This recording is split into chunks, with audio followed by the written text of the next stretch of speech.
The Book of Ezekiel, Chapter 1. In my 30th year, in the 4th month on the 5th day, while I was among the exiles by the Kabar River, the heavens were opened, and I saw visions of God. On the 5th of the month, it was the 5th year of the exile of King Jehoiachin, the word of the Lord came to Ezekiel the priest, the son of Buzi, by the Kabar River in the land of the Babylonians. There the hand of the Lord was on him. I looked, and I saw a windstorm coming out of the north, an immense cloud with flashing lightning and surrounded by brilliant light. The center of the fire looked like glowing metal, and in the fire was what looked like 4 living creatures. In appearance, their form was human, but each of them had 4 faces and 4 wings. Their legs were straight, their feet were like those of a calf and gleamed like burnished bronze. Under their wings on their 4 sides they had human hands. All 4 of them had faces and wings, and the wings of one touched the wings of another. Each one went straight ahead. They did not turn as they moved. Their faces looked like this. Each of the 4 had the face of a human being, and on the right side each had the face of a lion, and on the left the face of an ox. Each also had the face of an eagle. Such were their faces. They each had 2 wings spreading out upward, each wing touching that of the creature on either side. And each had 2 other wings covering its body. Each one went straight ahead. Wherever the Spirit would go, they would go, without turning as they went. The appearance of the living creatures was like burning coals of fire or like torches. Fire moved back and forth among the creatures. It was bright, and lightning flashed out of it. The creatures sped back and forth like flashes of lightning. As I looked at the living creatures, I saw a wheel on the ground beside each creature with its 4 faces. This was the appearance and structure of the wheels. They sparkled like topaz, and all 4 looked alike. Each appeared to be made like a wheel intersecting a wheel. As they moved, they would go in any one of the 4 directions the creatures faced. The wheels did not change direction as the creatures went. Their rims were high and awesome, and all 4 rims were full of eyes all around. When the living creatures moved, the wheels beside them moved, and when the living creatures rose from the ground, the wheels also rose. Wherever the Spirit would go, they would go, and the wheels would rise along with them, because the spirit of the living creatures was in the wheels. When the creatures moved, they also moved. When the creatures stood still, they also stood still. And when the creatures rose from the ground, the wheels rose along with them, because the spirit of the living creatures was in the wheels. Spread out above the heads of the living creatures was what looked something like a vault, sparkling like crystal and awesome. Under the vault their wings were stretched out one toward the other, and each had 2 wings covering its body. When the creatures moved, I heard the sound of their wings, like the roar of rushing waters, like the voice of the Almighty, like the tumult of an army. When they stood still, they lowered their wings. Then there came a voice from above the vault over their heads as they stood with lowered wings. Above the vault over their heads was what looked like a throne of lapis lazuli, and high above on the throne was a figure like that of a man. I saw that from what appeared to be his waist up, he looked like glowing metal, as if full of fire, and that from there down he looked like fire, and brilliant light surrounded him. Like the appearance of a rainbow in the clouds on a rainy day, so was the radiance around him. This was the appearance of the likeness of the glory of the Lord. When I saw it, I fell face down, and I heard the voice of one speaking. He said to me, "Son of man, stand up on your feet, and I will speak to you." As he spoke, the Spirit came into me and raised me to my feet, and I heard him speaking to me. He said, "Son of man, I am sending you to the Israelites, to a rebellious nation that has rebelled against me. They and their ancestors have been in revolt against me to this very day. The people to whom I am sending you are obstinate and stubborn. Say to them, this is what the sovereign Lord says. And whether they listen or fail to listen, for they are a rebellious people, they will know that a prophet has been among them. And you, Son of man, do not be afraid of them or their words. Do not be afraid, though briars and thorns are all around you, and you live among scorpions. Do not be afraid of what they say, or be terrified by them. Though they are a rebellious people, you must speak my words to them. whether they listen or fail to listen, for they are rebellious. But you, Son of Man, listen to what I say to you. Do not rebel like that rebellious people. Open your mouth and eat what I give you." Then I looked, and I saw a hand stretched out to me. In it was a scroll, which he unrolled before me. On both sides of it were written words of lament and mourning and woe. And he said to me, "Son of man, eat what is before you, eat this scroll, then go and speak to the people of Israel." So I opened my mouth, and he gave me the scroll to eat. Then he said to me, "Son of man, eat this scroll I am giving you and fill your stomach with it."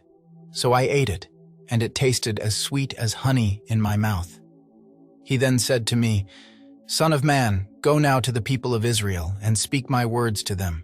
You are not being sent to a people of obscure speech and strange language, but to the people of Israel, not to many peoples of obscure speech and strange language whose words you cannot understand. Surely, if I had sent you to them, they would have listened to you.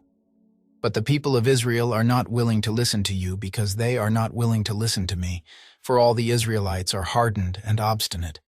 But I will make you as unyielding and hardened as they are.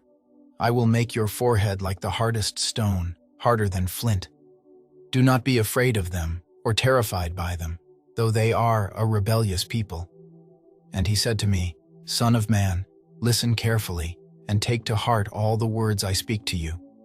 You must speak my words to them, whether they listen or fail to listen, for they are rebellious. But you, Son of man, go now to your people in exile and speak to them. Say to them, 'This is what the sovereign Lord says, whether they listen or fail to listen.'" Then the Spirit lifted me up, and I heard behind me a loud rumbling sound as the glory of the Lord rose from the place where it was standing. It was the sound of the wings of the living creatures brushing against each other and the sound of the wheels beside them, a loud rumbling sound. The Spirit then lifted me up and took me away, and I went in bitterness and in the anger of my spirit, with the strong hand of the Lord on me. I came to the exiles who lived at Tel Aviv near the Kabar River, and there, where they were living, I sat among them for 7 days, deeply distressed. At the end of 7 days the word of the Lord came to me, "Son of man, I have made you a watchman for the people of Israel. So hear the word I speak and give them warning from me. When I say to a wicked person, 'You will surely die,' and you do not warn them or speak out to dissuade them from their evil ways in order to save their life, that wicked person will die for their sin, and I will hold you accountable for their blood. But if you do warn the wicked person, and they do not turn from their wickedness or from their evil ways, they will die for their sin, but you will have saved yourself.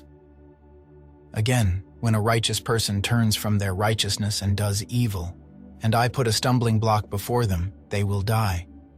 Since you did not warn them, they will die for their sin.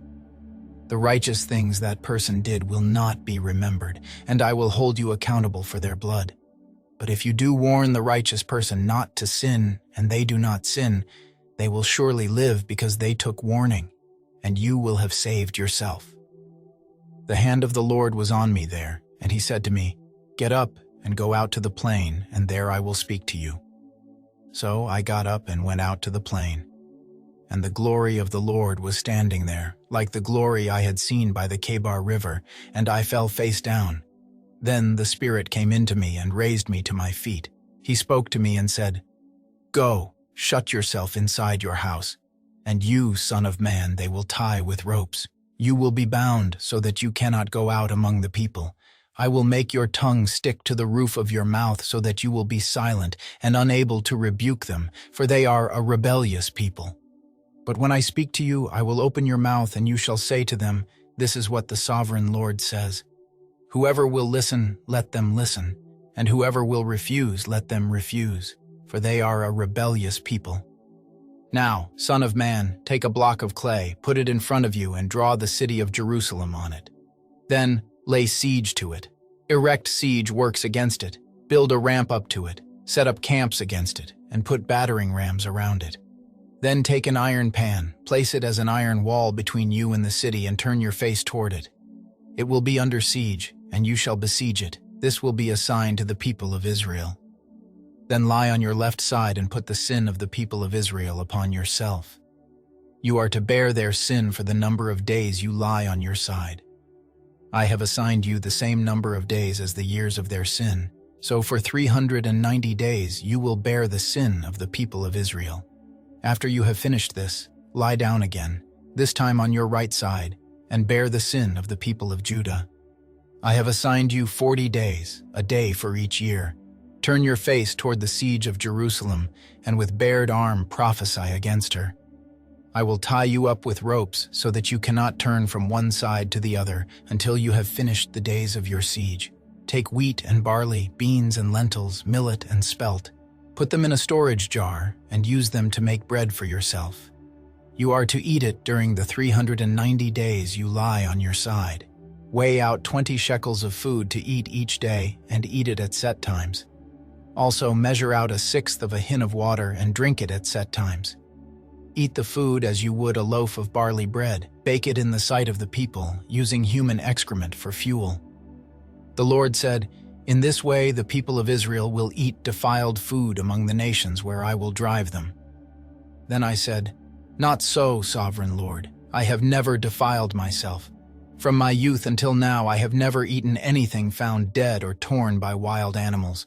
No impure meat has ever entered my mouth." "Very well," he said. "I will let you bake your bread over cow dung instead of human excrement." He then said to me, "Son of man, I am about to cut off the food supply in Jerusalem.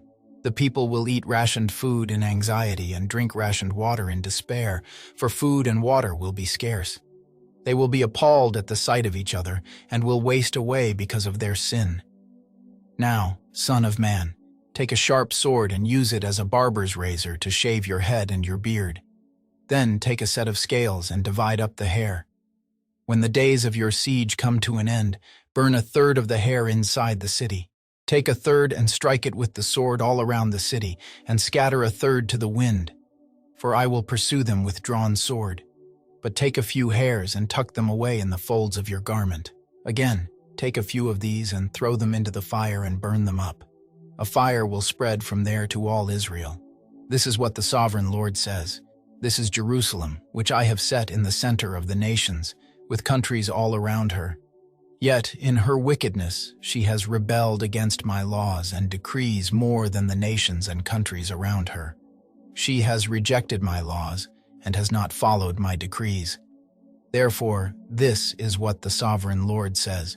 You have been more unruly than the nations around you, and have not followed my decrees or kept my laws. You have not even conformed to the standards of the nations around you. Therefore, this is what the sovereign Lord says. He spoke to me and said, "Go, shut yourself inside your house, and you, son of man, they will tie with ropes. You will be bound so that you cannot go out among the people. I will make your tongue stick to the roof of your mouth so that you will be silent and unable to rebuke them, for they are a rebellious people. But when I speak to you, I will open your mouth and you shall say to them, 'This is what the sovereign Lord says.' Whoever will listen, let them listen, and whoever will refuse, let them refuse, for they are a rebellious people. Now, son of man, take a block of clay, put it in front of you, and draw the city of Jerusalem on it. Then lay siege to it. Erect siege works against it. Build a ramp up to it. Set up camps against it, and put battering rams around it.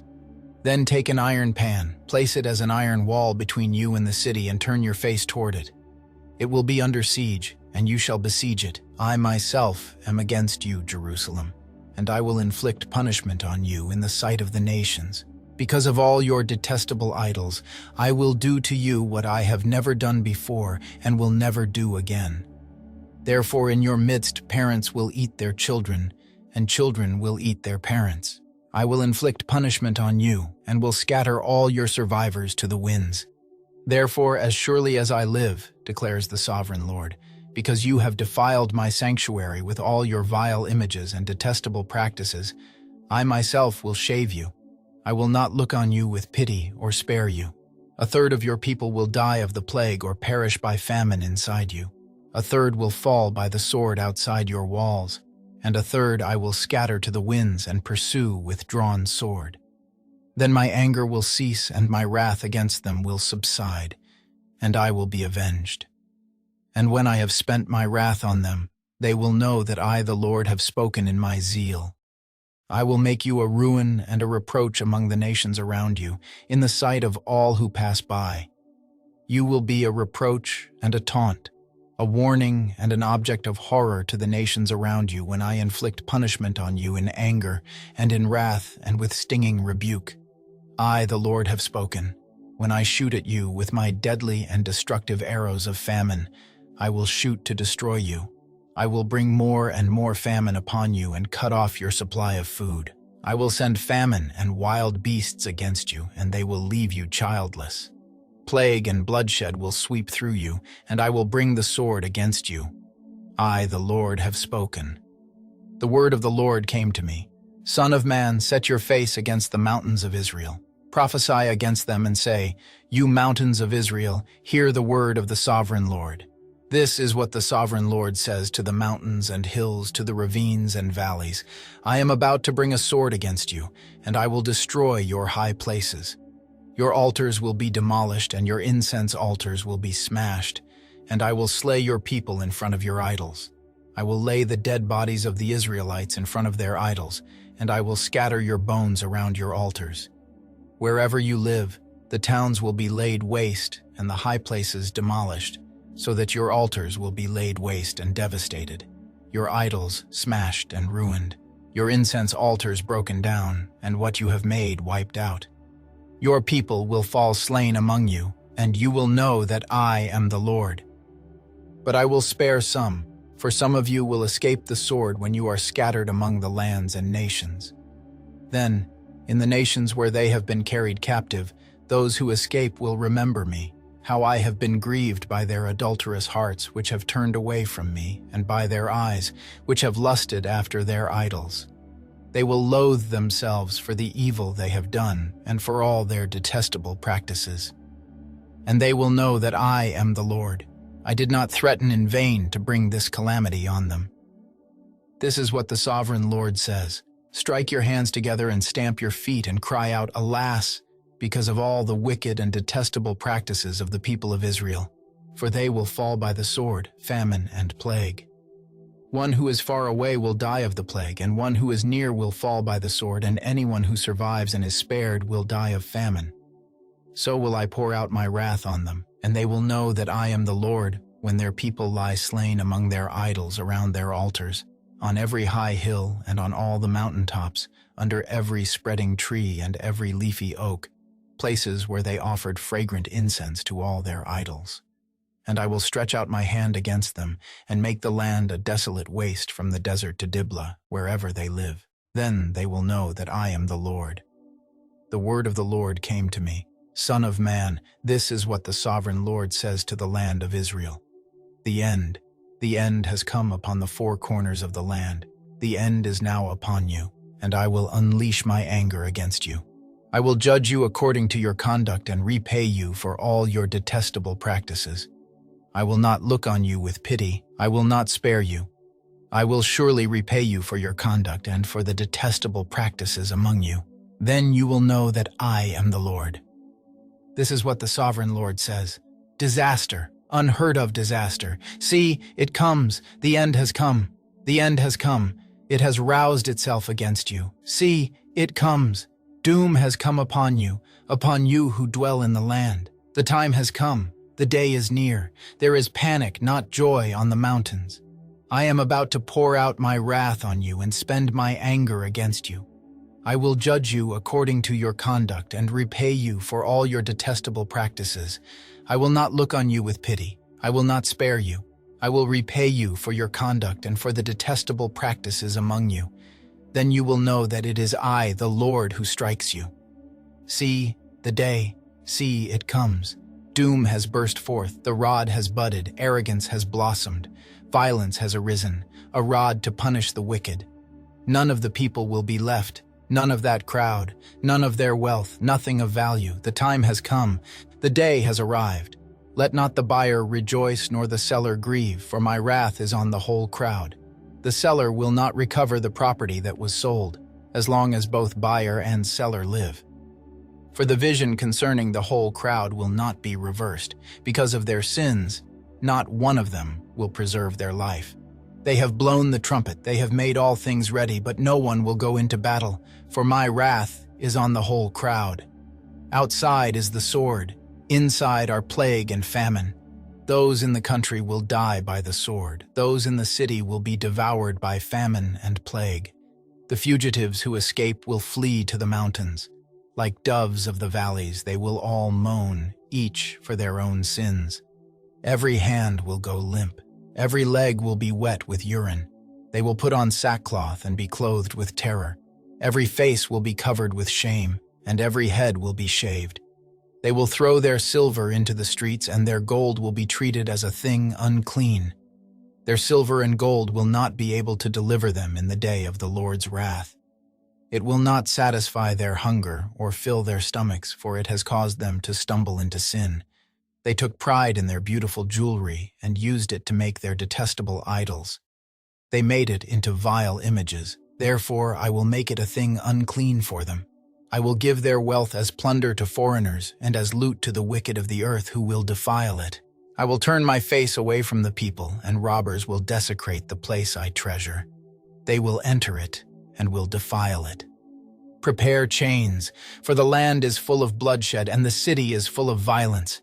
I will bring the most wicked of nations to take possession of their houses. I will put an end to the pride of the mighty, and their sanctuaries will be desecrated. When terror comes, they will seek peace in vain. Calamity upon calamity will come, and rumor upon rumor. They will go searching for a vision from the prophet. Priestly instruction in the law will cease, the council of the elders will come to an end. The king will mourn, the prince will be clothed with despair, and the hands of the people of the land will tremble. I will deal with them according to their conduct, and by their own standards I will judge them. Then they will know that I am the Lord. In the 6th year, in the 6th month, on the 5th day, while I was sitting in my house and the elders of Judah were sitting before me, the hand of the sovereign Lord came on me there. I looked, and I saw a figure like that of a man. From what appeared to be his waist down, he was like fire, and from there up his appearance was as bright as glowing metal. He stretched out what looked like a hand and took me by the hair of my head. The Spirit lifted me up between earth and heaven, and in visions of God he took me to Jerusalem, to the entrance of the north gate of the inner court, where the idol that provokes to jealousy stood. And there before me was the glory of the God of Israel, as in the vision I had seen in the plain. Then he said to me, Son of man, look toward the north. So I looked, and in the entrance north of the gate of the altar I saw this idol of jealousy. And he said to me, Son of man, do you see what they are doing? The utterly detestable things the Israelites are doing here, things that will drive me far from my sanctuary. But you will see things that are even more detestable. Then he brought me to the entrance to the court. I looked, and I saw a hole in the wall. He said to me, Son of man, now dig into the wall. So I dug into the wall and saw a doorway there. And he said to me, Go in and see the wicked and detestable things they are doing here. So I went in and looked, and I saw portrayed all over the walls all kinds of crawling things and unclean animals and all the idols of Israel. In front of them stood 70 elders of Israel, and Jazaniah son of Shaphan was standing among them. Each had a censer in his hand, and a fragrant cloud of incense was rising. He said to me, Son of man, have you seen what the elders of Israel are doing in the darkness, each at the shrine of his own idol? They say, The Lord does not see us. The Lord has forsaken the land. Again, he said, You will see them doing things that are even more detestable. Then he brought me to the entrance of the north gate of the house of the Lord, and I saw women sitting there, mourning the god Tammuz. He said to me, Do you see this, Son of man? You will see things that are even more detestable than this. He then brought me into the inner court of the house of the Lord, and there, at the entrance to the temple, between the portico and the altar, were about 25 men. With their backs toward the temple of the Lord and their faces toward the east, they were bowing down to the sun in the east. He said to me, Have you seen this, Son of man? Is it a trivial matter for the people of Judah to do the detestable things they are doing here? Must they also fill the land with violence and continually arouse my anger? Look at them putting the branch to their nose. Therefore I will deal with them in anger. I will not look on them with pity or spare them. Although they shout in my ears, I will not listen to them. Then I heard him call out in a loud voice, "Bring near those who are appointed to execute judgment on the city, each with a weapon in his hand." And I saw 6 men coming from the direction of the upper gate, which faces north, each with a deadly weapon in his hand. With them was a man clothed in linen who had a writing kit at his side. They came in and stood beside the bronze altar. Now the glory of the God of Israel went up from above the cherubim where it had been, and moved to the threshold of the temple. Then the Lord called to the man clothed in linen who had the writing kit at his side and said to him, "Go throughout the city of Jerusalem and put a mark on the foreheads of those who grieve and lament over all the detestable things that are done in it." As I listened, he said to the others, "Follow him through the city and kill, without showing pity or compassion. Slaughter the old men, the young men and women, the mothers and children, but do not touch anyone who has the mark. Begin at my sanctuary." So they began with the old men who were in front of the temple. Then he said to them, "Defile the temple and fill the courts with the slain. Go." So they went out and began killing throughout the city. While they were killing and I was left alone, I fell face down, crying out, "Alas, sovereign Lord, are you going to destroy the entire remnant of Israel in this outpouring of your wrath on Jerusalem?" He answered me, "The sin of the people of Israel and Judah is exceedingly great. The land is full of bloodshed and the city is full of injustice. They say, 'The Lord has forsaken the land. The Lord does not see.' So I will not look on them with pity or spare them, but I will bring down on their own heads what they have done." Then the man in linen with the writing kit at his side brought back word, saying, "I have done as you commanded." I looked, and I saw the likeness of a throne of lapis lazuli above the vault that was over the heads of the cherubim. The Lord said to the man clothed in linen, "Go in among the wheels beneath the cherubim. Fill your hands with burning coals from among the cherubim and scatter them over the city." And as I watched, he went in. Now the cherubim were standing on the south side of the temple when the man went in, and a cloud filled the inner court. Then the glory of the Lord rose from above the cherubim and moved to the threshold of the temple. The cloud filled the temple, and the court was full of the radiance of the glory of the Lord. The sound of the wings of the cherubim could be heard as far away as the outer court, like the voice of God Almighty when he speaks. When the Lord commanded the man in linen, "Take fire from among the wheels, from among the cherubim," the man went in and stood beside a wheel. Then one of the cherubim reached out his hand to the fire that was among them. He took up some of it and put it into the hands of the man in linen, who took it and went out. Under the wings of the cherubim could be seen what looked like human hands. I looked, and I saw beside the cherubim 4 wheels, one beside each of the cherubim. The wheels sparkled like topaz. As for their appearance, the 4 of them looked alike. Each was like a wheel intersecting a wheel. As they moved, they would go in any one of the 4 directions the cherubim faced. The wheels did not turn about as the cherubim went. The cherubim went in whatever direction the head faced, without turning as they went. Their entire bodies, including their backs, their hands, and their wings, were completely full of eyes, as were their 4 wheels. I heard the wheels being called the whirling wheels. Each of the cherubim had 4 faces. One face was that of a cherub, the second the face of a human being, the third the face of a lion, and the fourth the face of an eagle. Then the cherubim rose upward. These were the living creatures I had seen by the Kebar River. When the cherubim moved, the wheels beside them moved. And when the cherubim spread their wings to rise from the ground, the wheels did not leave their side.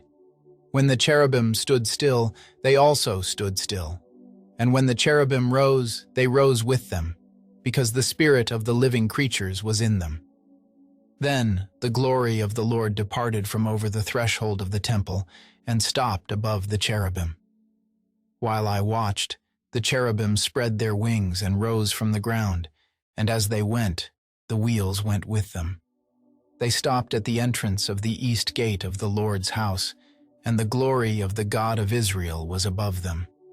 These were the living creatures I had seen beneath the God of Israel by the Kebar River, and I realized that they were cherubim.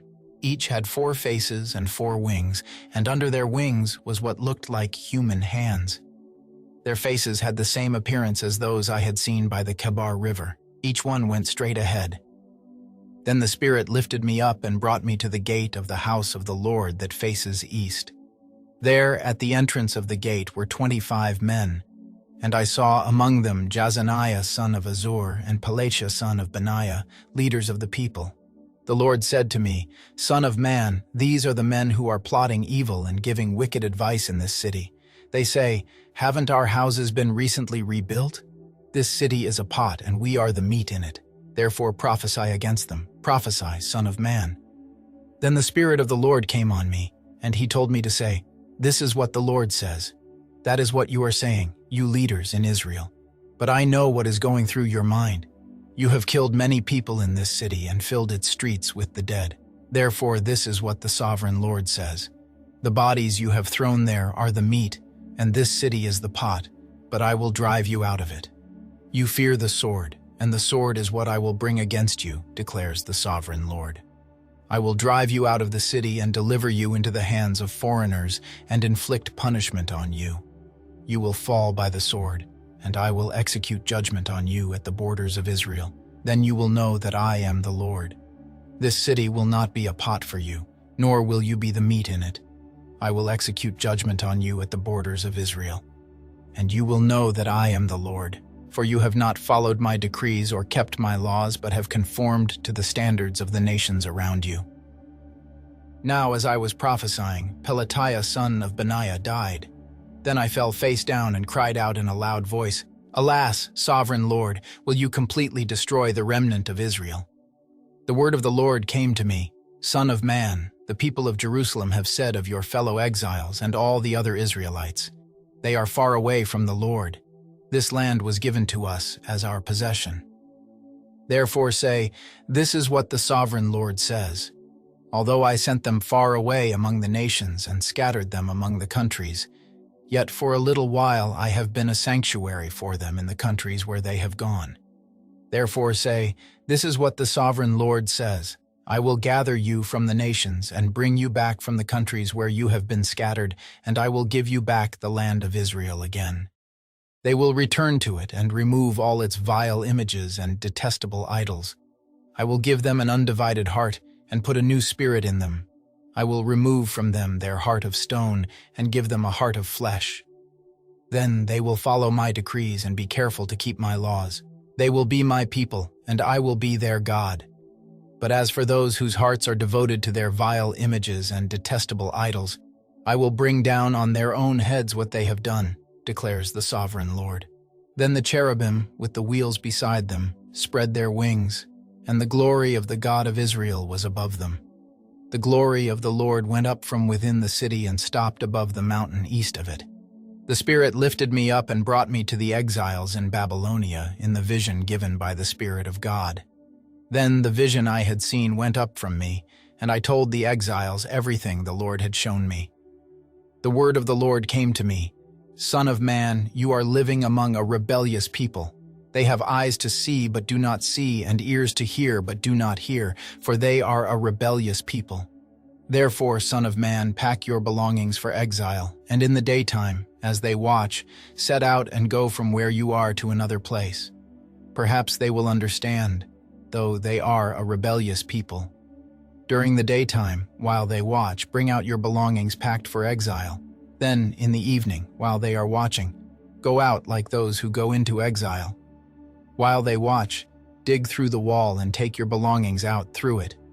Put them on your shoulder as they are watching and carry them out at dusk.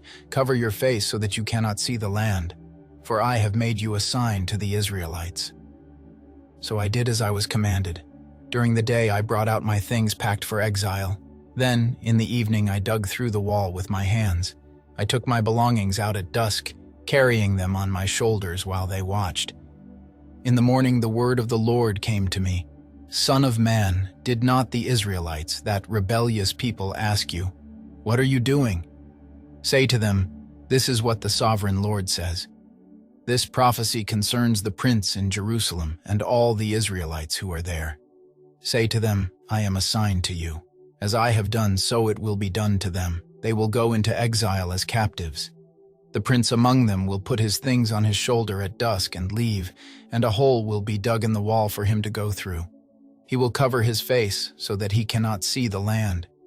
I will spread my net for him, and he will be caught in my snare. I will bring him to Babylonia, the land of the Chaldeans, but he will not see it, and there he will die. I will scatter to the winds all those around him, his staff and all his troops, and I will pursue them with drawn sword. They will know that I am the Lord when I disperse them among the nations and scatter them through the countries. But I will spare a few of them from the sword, famine, and plague, so that in the nations where they go they may acknowledge all their detestable practices. Then they will know that I am the Lord. The word of the Lord came to me. Son of man, tremble as you eat your food, and shudder in fear as you drink your water. Say to the people of the land, "This is what the sovereign Lord says about those living in Jerusalem and in the land of Israel. They will eat their food in anxiety and drink their water in despair, for their land will be stripped of everything in it because of the violence of all who live there. The inhabited towns will be laid waste and the land will be desolate. Then you will know that I am the Lord." The word of the Lord came to me. Son of man, what is this proverb you have in the land of Israel? The days go by and every vision comes to nothing. Say to them, "This is what the sovereign Lord says. I am going to put an end to this proverb, and they will no longer quote it in Israel." Say to them, "The days are near when every vision will be fulfilled, for there will be no more false visions or flattering divinations among the people of Israel. But I, the Lord, will speak what I will, and it shall be fulfilled without delay. For in your days, you rebellious people, I will fulfill whatever I say, declares the sovereign Lord." The word of the Lord came to me. Son of man, the Israelites are saying, the vision he sees is for many years from now, and he prophesies about the distant future. Therefore say to them, "This is what the sovereign Lord says, none of my words will be delayed any longer. Whatever I say will be fulfilled, declares the sovereign Lord." The word of the Lord came to me. Son of man, prophesy against the prophets of Israel who are now prophesying. Say to those who prophesy out of their own imagination, "Hear the word of the Lord. This is what the sovereign Lord says. Woe to the foolish prophets who follow their own spirit and have seen nothing. Your prophets, Israel, are like jackals among ruins. You have not gone up to the breaches in the wall to repair it for the people of Israel, so that it will stand firm in the battle on the day of the Lord. Their visions are false, and their divinations a lie. Even though the Lord has not sent them, they say, 'The Lord declares,' and expect him to fulfill their words. Have you not seen false visions and uttered lying divinations when you say, 'The Lord declares,' though I have not spoken? Therefore, this is what the sovereign Lord says. Because of your false words and lying visions, I am against you, declares the sovereign Lord. My hand will be against the prophets who see false visions and utter lying divinations. They will not belong to the council of my people or be listed in the records of Israel, nor will they enter the land of Israel. Then you will know that I am the sovereign Lord, because they lead my people astray, saying, 'Peace,' when there is no peace, and because, when a flimsy wall is built, they cover it with whitewash. Therefore tell those who cover it with whitewash that it is going to fall. Rain will come in torrents, and I will send hailstones hurtling down, and violent winds will burst forth. When the wall collapses, will people not ask you, 'Where is the whitewash you covered it with?' Therefore this is what the sovereign Lord says. In my wrath I will unleash a violent wind, and in my anger hailstones and torrents of rain will fall with destructive fury. I will tear down the wall you have covered with whitewash, and will level it to the ground so that its foundation will be laid bare. When it falls, you will be destroyed in it, and you will know that I am the Lord. So I will pour out my wrath against the wall and against those who covered it with whitewash. I will say to you, the wall is gone, and so are those who whitewashed it. Those prophets of Israel who prophesied to Jerusalem and saw visions of peace for her when there was no peace, declares the sovereign Lord. Now, Son of Man, set your face against the daughters of your people who prophesy out of their own imagination. Prophesy against them and say, "This is what the sovereign Lord says. Woe to the women who sew magic charms on all their wrists and make veils of various lengths for their heads in order to ensnare people. Will you ensnare the lives of my people, but preserve your own? You have profaned me among my people for a few handfuls of barley and scraps of bread. By lying to my people, who listen to lies, you have killed those who should not have died, and have spared those who should not live. Therefore, this is what the sovereign Lord says. I am against your magic charms with which you ensnare people like birds, and I will tear them from your arms. I will set free the people that you ensnare like birds. I will tear off your veils and save my people from your hands, and they will no longer fall prey to your power. Then you will know that I am the Lord, because you disheartened the righteous with your lies when I had brought them no grief, and because you encouraged the wicked not to turn from their evil ways and so save their lives. Therefore you will no longer see false visions or practice divination. I will save my people from your hands, and then you will know that I am the Lord." Some of the elders of Israel came to me and sat down in front of me. Then the word of the Lord came to me. "Son of man, these men have set up idols in their hearts and put wicked stumbling blocks before their faces. Should I let them inquire of me at all? Therefore speak to them and tell them, this is what the sovereign Lord says. When any of the Israelites set up idols in their hearts and put a wicked stumbling block before their faces and then go to a prophet, I, the Lord, will answer them myself in keeping with their great idolatry. I will do this to recapture the hearts of the people of Israel, who have all deserted me for their idols. Therefore say to the people of Israel, this is what the sovereign Lord says. Repent, turn from your idols and renounce all your detestable practices. When any of the Israelites or any foreigner residing in Israel separate themselves from me and set up idols in their hearts and put a wicked stumbling block before their faces and then go to a prophet to inquire of me, I, the Lord, will answer them myself. I will set my face against them and make them an example and a byword. I will remove them from my people. Then you will know that I am the Lord. And if the prophet is enticed to utter a prophecy, I, the Lord, have enticed that prophet. And I will stretch out my hand against him and destroy him from among my people Israel. They will bear their guilt. The prophet will be as guilty as the one who consults him. Then the people of Israel will no longer stray from me, nor will they defile themselves anymore with all their sins. They will be my people, and I will be their God, declares the sovereign Lord. The word of the Lord came to me. Son of man, if a country sins against me by being unfaithful, and I stretch out my hand against it to cut off its food supply and send famine upon it and kill its people and their animals, even if these three men, Noah, Daniel, and Job, were in it, they could save only themselves by their righteousness, declares the sovereign Lord. Or, if I send wild beasts through that country and they leave it childless and it becomes desolate so that no one can pass through it because of the beasts, as surely as I live, declares the sovereign Lord. Even if these three men were in it, they could not save their own sons or daughters. They alone would be saved, but the land would be desolate. Or if I bring a sword against that country and say, let the sword pass throughout the land, and I kill its people and their animals, as surely as I live, declares the sovereign Lord. Even if these three men were in it, they could not save their own sons or daughters. They alone would be saved. Or if I send a plague into that land and pour out my wrath on it through bloodshed, killing its people and their animals, as surely as I live, declares the sovereign Lord. Even if Noah, Daniel, and Job were in it, they could save neither son nor daughter. They would save only themselves by their righteousness. For this is what the sovereign Lord says. How much worse will it be when I send against Jerusalem my 4 dreadful judgments, sword and famine and wild beasts and plague, to kill its men and their animals. Yet there will be some survivors, sons and daughters who will be brought out of it. They will come to you, and when you see their conduct and their actions, you will be consoled regarding the disaster I have brought on Jerusalem, every disaster I have brought on it. You will be consoled when you see their conduct and their actions, for you will know that I have done nothing in it without cause, declares the sovereign Lord.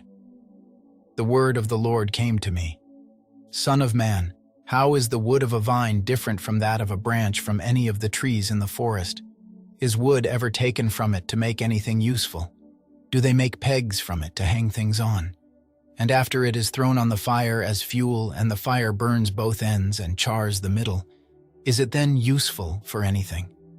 If it was not useful for anything when it was whole, how much less can it be made into something useful when the fire has burned it and it is charred? Therefore, this is what the sovereign Lord says. As I have given the wood of the vine among the trees of the forest as fuel for the fire, so will I treat the people living in Jerusalem. I will set my face against them. Although they have come out of the fire will yet consume them. And when I set my face against them, you will know that I am the Lord. I will make the land desolate because they have been unfaithful, declares the sovereign Lord. The word of the Lord came to me. Son of man, confront Jerusalem with her detestable practices and say, this is what the sovereign Lord says to Jerusalem. Your ancestry and birth were in the land of the Canaanites. Your father was an Amorite, and your mother a Hittite. On the day you were born, your cord was not cut, nor were you washed with water to make you clean, nor were you rubbed with salt or wrapped in cloths. No one looked on you with pity or had compassion enough to do any of these things for you. Rather, you were thrown out into the open field, for on the day you were born, you were despised. Then I passed by and saw you kicking about in your blood, and as you lay there in your blood, I said to you, live. I made you grow like a plant of the field. You grew and developed and entered puberty. Your breasts had formed and your hair had grown, yet you were stark naked. Later I passed by, and when I looked at you and saw that you were old enough for love, I spread the corner of my garment over you and covered your naked body. I gave you my solemn oath and entered into a covenant with you, declares the sovereign Lord, and you became mine. I bathed you with water and washed the blood from you and put ointments on you. I clothed you with an embroidered dress and put sandals of fine leather on you.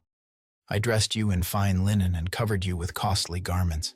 I adorned you with jewelry. I put bracelets on your arms and a necklace around your neck, and I put a ring on your nose, earrings on your ears, and a beautiful crown on your head. So you were adorned with gold and silver. Your clothes were of fine linen and costly fabric and embroidered cloth. Your food was honey, olive oil, and the finest flour. You became very beautiful and rose to be a queen. And your fame spread among the nations on account of your beauty, because the splendor I had given you made your beauty perfect, declares the sovereign Lord. But you trusted in your beauty and used your fame to become a prostitute. You lavished your favors on anyone who passed by, and your beauty became his. You took some of your garments to make gaudy high places where you carried on your prostitution. You went to him, and he possessed your beauty. You also took the fine jewelry I gave you, the jewelry made of my gold and silver, and you made for yourself male idols and engaged in prostitution with them. And you took your embroidered clothes to put on them, and you offered my oil and incense before them. Also, the food I provided for you, the flour, olive oil, and honey I gave you to eat, you offered as fragrant incense before them. That is what happened, declares the sovereign Lord. And you took your sons and daughters whom you bore to me and sacrificed them as food to the idols. Was your prostitution not enough? You slaughtered my children and sacrificed them to the idols. In all your detestable practices and your prostitution, you did not remember the days of your youth, when you were naked and bare, kicking about in your blood. Woe! Woe to you, declares the sovereign Lord. In addition to all your other wickedness, you built a mound for yourself and made a lofty shrine in every public square. At every street corner you built your lofty shrines and degraded your beauty, spreading your legs with increasing promiscuity to anyone who passed by. You engaged in prostitution with the Egyptians, your neighbors with large genitals, and aroused my anger with your increasing promiscuity. So I stretched out my hand against you and reduced your territory. I gave you over to the greed of your enemies, the daughters of the Philistines, who were shocked by your lewd conduct. You engaged in prostitution with the Assyrians too, because you were insatiable, and even after that, you still were not satisfied. Then you increased your promiscuity to include Babylonia, a land of merchants, but even with this you were not satisfied. I am filled with fury against you, declares the Sovereign Lord. When you do all these things, acting like a brazen prostitute, when you built your mounds at every street corner and made your lofty shrines in every public square, you were unlike a prostitute because you scorned payment. You adulterous wife, you prefer strangers to your own husband. All prostitutes receive gifts, but you give gifts to all your lovers, bribing them to come to you from everywhere for your illicit favors. So, in your prostitution, you are the opposite of others. No one runs after you for your favors. You are the very opposite, for you give payment and none is given to you. Therefore, you prostitute, hear the word of the Lord. This is what the Sovereign Lord says. Because you poured out your lust and exposed your naked body in your promiscuity with your lovers, and because of all your detestable idols, and because you gave them your children's blood, therefore I am going to gather all your lovers, with whom you found pleasure, those you loved as well as those you hated. I will gather them against you from all around and will strip you in front of them, and they will see you stark naked. I will sentence you to the punishment of women who commit adultery and who shed blood. I will bring on you the blood vengeance of my wrath and jealous anger. Then I will deliver you into the hands of your lovers, and they will tear down your mounds and destroy your lofty shrines. They will strip you of your clothes and take your fine jewelry and leave you stark naked. They will bring a mob against you, who will stone you and hack you to pieces with their swords. They will burn down your houses and inflict punishment on you in the sight of many women. I will put a stop to your prostitution, and you will no longer pay your lovers. Then my wrath against you will subside, and my jealous anger will turn away from you. I will be calm and no longer angry. Because you did not remember the days of your youth but enraged me with all these things, I will surely bring down on your head what you have done, declares the Sovereign Lord. Did you not add lewdness to all your other detestable practices? Everyone who quotes Proverbs will quote this proverb about you. Like mother, like daughter. You are a true daughter of your mother, who despised her husband and her children, and you are a true sister of your sisters, who despised their husbands and their children. Your mother was a Hittite, and your father an Amorite.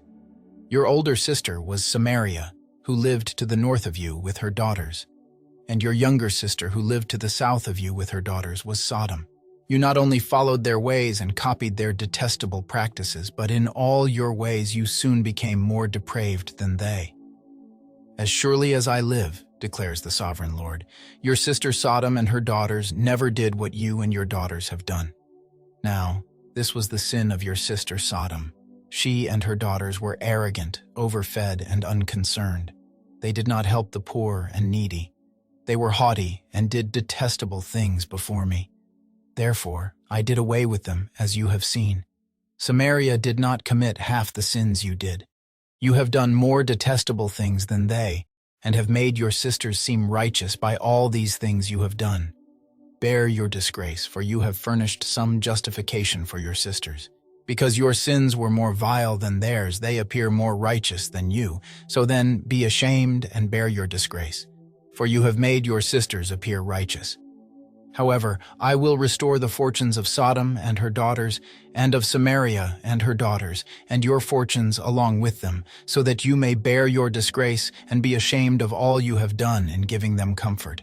And your sisters, Sodom with her daughters and Samaria with her daughters, will return to what they were before. And you and your daughters will return to what you were before. You would not even mention your sister Sodom in the day of your pride, before your wickedness was uncovered. Even so, you are now scorned by the daughters of Edom and all her neighbors and the daughters of the Philistines, all those around you who despise you. You will bear the consequences of your lewdness and your detestable practices, declares the Lord. This is what the Sovereign Lord says: I will deal with you as you deserve, because you have despised my oath by breaking the covenant. Yet I will remember the covenant I made with you in the days of your youth, and I will establish an everlasting covenant with you. Then you will remember your ways and be ashamed when you receive your sisters, both those who are older than you and those who are younger. I will give them to you as daughters, but not on the basis of my covenant with you. So I will establish my covenant with you, and you will know that I am the Lord. Then, when I make atonement for you for all you have done, you will remember and be ashamed, and never again open your mouth because of your humiliation, declares the sovereign Lord. 2 eagles and a vine. The word of the Lord came to me. Son of man, set forth an allegory and tell it to the Israelites as a parable. Say to them, this is what the sovereign Lord says. A great eagle with powerful wings, long feathers, and full plumage of varied colors came to Lebanon. Taking hold of the top of a cedar, he broke off its topmost shoot and carried it away to a land of merchants, where he planted it in a city of traders. He took one of the seedlings of the land and put it in fertile soil. He planted it like a willow by abundant water, and it sprouted and became a low, spreading vine. Its branches turned toward him, but its roots remained under it.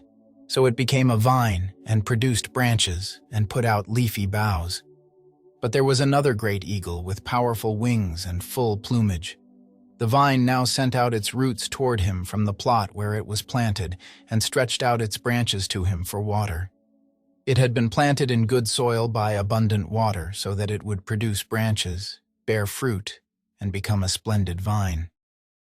Say to them, this is what the sovereign Lord says. Will it thrive? Will it not be uprooted and stripped of its fruit so that it withers? All its new growth will wither. It will not take a strong arm or many people to pull it up by the roots. It has been planted, but will it thrive? Will it not wither completely when the east wind strikes it, wither away in the plot where it grew? Then the word of the Lord came to me. Say to this rebellious people, do you not know what these things mean? Say to them, the king of Babylon went to Jerusalem and carried off her king and her nobles, bringing them back with him to Babylon. Then he took a member of the royal family and made a treaty with him, putting him under oath. He also carried away the leading men of the land, so that the kingdom would be brought low, unable to rise again, surviving only by keeping his treaty. But the king rebelled against him by sending his envoys to Egypt to get horses and a large army. Will he succeed? Will he who does such things escape? Will he break the treaty and yet escape? As surely as I live, declares the sovereign Lord, he shall die in Babylon, in the land of the king who put him on the throne, whose oath he despised and whose treaty he broke. Pharaoh with his mighty army and great horde will be of no help to him in war when ramps are built and siege works erected to destroy many lives. He despised the oath by breaking the covenant. Because he had given his hand in pledge and yet did all these things, he shall not escape. Therefore this is what the sovereign Lord says. As surely as I live, I will repay him for despising my oath and breaking my covenant. I will spread my net for him, and he will be caught in my snare. I will bring him to Babylon and execute judgment on him there because he was unfaithful to me. All his choice troops will fall by the sword, and the survivors will be scattered to the winds. Then you will know that I, the Lord, have spoken. This is what the sovereign Lord says. I myself will take a shoot from the very top of a cedar and plant it. I will break off a tender sprig from its topmost shoots and plant it on a high and lofty mountain. On the mountain heights of Israel I will plant it. It will produce branches and bear fruit and become a splendid cedar. Birds of every kind will nest in it. They will find shelter in the shade of its branches. All the trees of the forest will know that I, the Lord, bring down the tall tree and make the low tree grow tall. I dry up the green tree and make the dry tree flourish. I, the Lord, have spoken, and I will do it. The one who sins will die. The word of the Lord came to me. What do you people mean by quoting this proverb about the land of Israel? The parents eat sour grapes, and the children's teeth are set on edge. As surely as I live, declares the sovereign Lord, you will no longer quote this proverb in Israel. For everyone belongs to me, the parent as well as the child. Both alike belong to me. The one who sins is the one who will die. Suppose there is a righteous man who does what is just and right. He does not eat at the mountain shrines or look to the idols of Israel. He does not defile his neighbor's wife or have sexual relations with a woman during her period. He does not oppress anyone, but returns what he took in pledge for a loan. He does not commit robbery, but gives his food to the hungry and provides clothing for the naked. He does not lend to them at interest or take a profit from them. He withholds his hand from doing wrong and judges fairly between two parties. He follows my decrees and faithfully keeps my laws. That man is righteous. He will surely live, declares the sovereign Lord. Suppose he has a violent son who sheds blood or does any of these other things, though the father has done none of them. He eats at the mountain shrines. He defiles his neighbor's wife. He oppresses the poor and needy. He commits robbery. He does not return what he took in pledge. He looks to the idols. He does detestable things. He lends at interest and takes a profit. Will such a man live? He will not. Because he has done all these detestable things, he is to be put to death. His blood will be on his own head. But suppose this son has a son who sees all the sins his father commits, and though he sees them, he does not do such things. He does not eat at the mountain shrines or look to the idols of Israel. He does not defile his neighbor's wife. He does not oppress anyone or require a pledge for a loan. He does not commit robbery, but gives his food to the hungry and provides clothing for the naked. He withholds his hand from mistreating the poor and takes no interest or profit from them. He keeps my laws and follows my decrees. He will not die for his father's sin.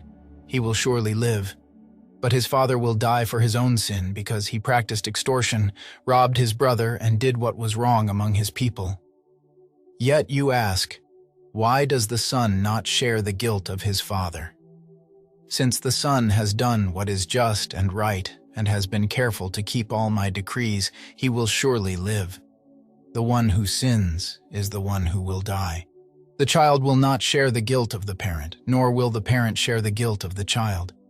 The righteousness of the righteous will be credited to them, and the wickedness of the wicked will be charged against them. But if a wicked person turns away from all the sins they have committed and keeps all my decrees and does what is just and right, that person will surely live. They will not die. None of the offenses they have committed will be remembered against them. Because of the righteous things they have done, they will live. Do I take any pleasure in the death of the wicked? Declares the sovereign Lord. Rather, am I not pleased when they turn from their ways and live? But if a righteous person turns from their righteousness and commits sin and does the same detestable things the wicked person does, will they live? None of the righteous things that person has done will be remembered, because of the unfaithfulness they are guilty of and because of the sins they have committed. They will die. Yet you say, the way of the Lord is not just. Hear, you Israelites, is my way unjust? Is it not your ways that are unjust?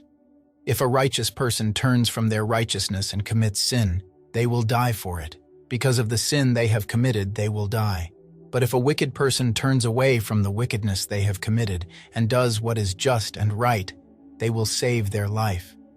Because they consider all the offenses they have committed and turn away from them, that person will surely live. They will not die. Yet the Israelites say, the way of the Lord is not just. Are my ways unjust, people of Israel? Is it not your ways that are unjust? Therefore, you Israelites, I will judge each of you according to your own ways, declares the sovereign Lord. Repent, turn away from all your offenses, then sin will not be your downfall. Rid yourselves of all the offenses you have committed, and get a new heart and a new spirit. Why will you die, people of Israel? For I take no pleasure in the death of anyone, declares the sovereign Lord. Repent and live. A lament over Israel's princes. Take up a lament concerning the princes of Israel and say, what a lioness was your mother among the lions. She lay down among them and reared her cubs. She brought up one of her cubs, and he became a strong lion. He learned to tear the prey, and he became a man-eater. The nations heard about him, and he was trapped in their pit. They led him with hooks to the land of Egypt. When she saw her hope unfulfilled, her expectation gone, she took another of her cubs and made him a strong lion. He prowled among the lions, for he was now a strong lion. He learned to tear the prey, and he became a man-eater. He broke down their strongholds and devastated their towns. The land and all who were in it were terrified by his roaring. Then the nations came against him, those from regions round about. They spread their net for him, and he was trapped in their pit. With hooks they pulled him into a cage and brought him to the king of Babylon. They put him in prison, so his roar was heard no longer on the mountains of Israel. Your mother was like a vine in your vineyard, planted by the water. It was fruitful and full of branches because of abundant water. Its branches were strong, fit for a ruler's scepter. It towered high above the thick foliage, conspicuous for its height and for its many branches. But it was uprooted in fury and thrown to the ground. The east wind made it shrivel. It was stripped of its fruit. Its strong branches withered, and fire consumed them. Now it is planted in the desert, in a dry and thirsty land. Fire spread from one of its main branches and consumed its fruit. No strong branch is left on it fit for a ruler's scepter. This is a lament, and is to be used as a lament. Rebellious Israel purged. In the 7th year, in the 5th month on the 10th day, some of the elders of Israel came to inquire of the Lord, and they sat down in front of me. Then the word of the Lord came to me. Son of man, speak to the elders of Israel, and say to them, This is what the sovereign Lord says. Have you come to inquire of me? As surely as I live, I will not let you inquire of me, declares the sovereign Lord. Will you judge them? Will you judge them, son of man? Then confront them with the detestable practices of their ancestors and say to them, This is what the sovereign Lord says. On the day I chose Israel, I swore with uplifted hand to the descendants of Jacob and revealed myself to them in Egypt. With uplifted hand I said to them, I am the Lord your God. On that day I swore to them that I would bring them out of Egypt into a land I had searched out for them, a land flowing with milk and honey, the most beautiful of all lands. And I said to them, Each of you, get rid of the vile images you have set your eyes on, and do not defile yourselves with the idols of Egypt. I am the Lord your God. But they rebelled against me and would not listen to me. They did not get rid of the vile images they had set their eyes on, nor did they forsake the idols of Egypt. So I said I would pour out my wrath on them and spend my anger against them in Egypt. But for the sake of my name, I brought them out of Egypt. I did it to keep my name from being profaned in the eyes of the nations among whom they lived, and in whose sight I had revealed myself to the Israelites. Therefore I led them out of Egypt and brought them into the wilderness. I gave them my decrees and made known to them my laws, by which the person who obeys them will live. Also I gave them my Sabbaths as a sign between us, so they would know that I, the Lord, made them holy. Yet the people of Israel rebelled against me in the wilderness. They did not follow my decrees, but rejected my laws, by which the person who obeys them will live, and they utterly desecrated my Sabbaths. So I said I would pour out my wrath on them and destroy them in the wilderness. But for the sake of my name I did what would keep it from being profaned in the eyes of the nations, in whose sight I had brought them out. Also, with uplifted hand I swore to them in the wilderness that I would not bring them into the land I had given them, a land flowing with milk and honey, the most beautiful of all lands, because they rejected my laws and did not follow my decrees and desecrated my Sabbaths, for their hearts were devoted to their idols. Yet I looked on them with pity and did not destroy them or put an end to them in the wilderness. I said to their children in the wilderness, Do not follow the statutes of your parents or keep their laws or defile yourselves with their idols.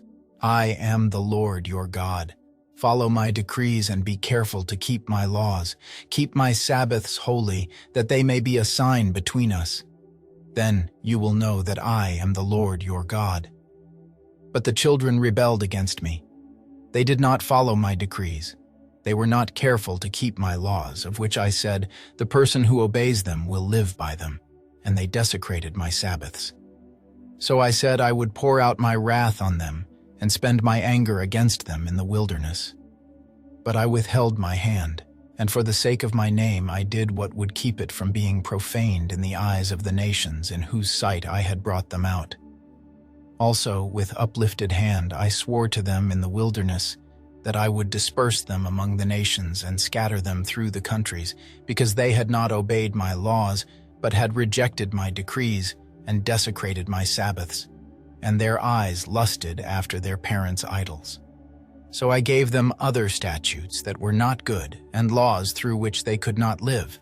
I defiled them through their gifts, the sacrifice of every firstborn, that I might fill them with horror, so they would know that I am the Lord. Therefore, Son of Man, speak to the people of Israel and say to them, This is what the Sovereign Lord says. In this also your ancestors blasphemed me by being unfaithful to me. When I brought them into the land I had sworn to give them, and they saw any high hill or any leafy tree, there they offered their sacrifices, made offerings that aroused my anger, presented their fragrant incense, and poured out their drink offerings. Then I said to them, What is this high place you go to? It is called Bamah to this day. Rebellious Israel renewed. Therefore say to the Israelites, This is what the Sovereign Lord says.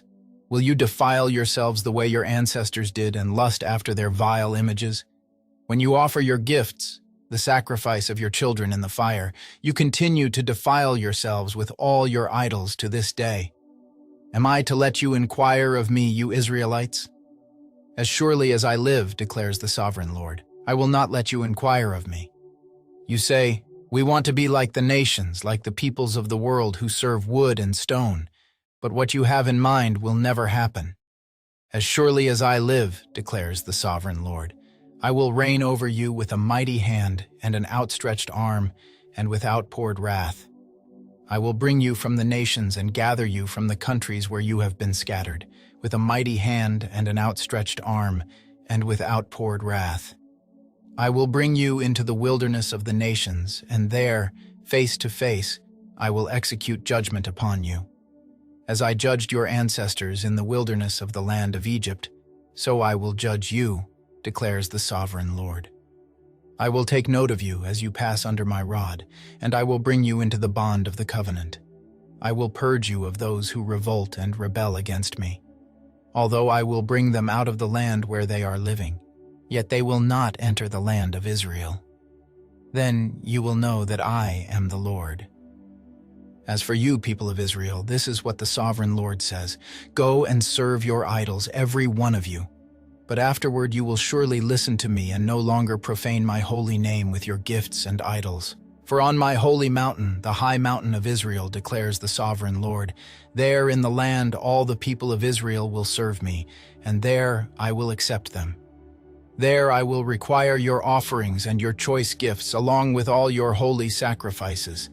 I will accept you as fragrant incense when I bring you out from the nations, and gather you from the countries where you have been scattered, and I will be proved holy through you in the sight of the nations. Then you will know that I am the Lord, when I bring you into the land of Israel, the land I had sworn with uplifted hand to give to your ancestors. There you will remember your conduct, and all the actions by which you have defiled yourselves, and you will loathe yourselves for all the evil you have done.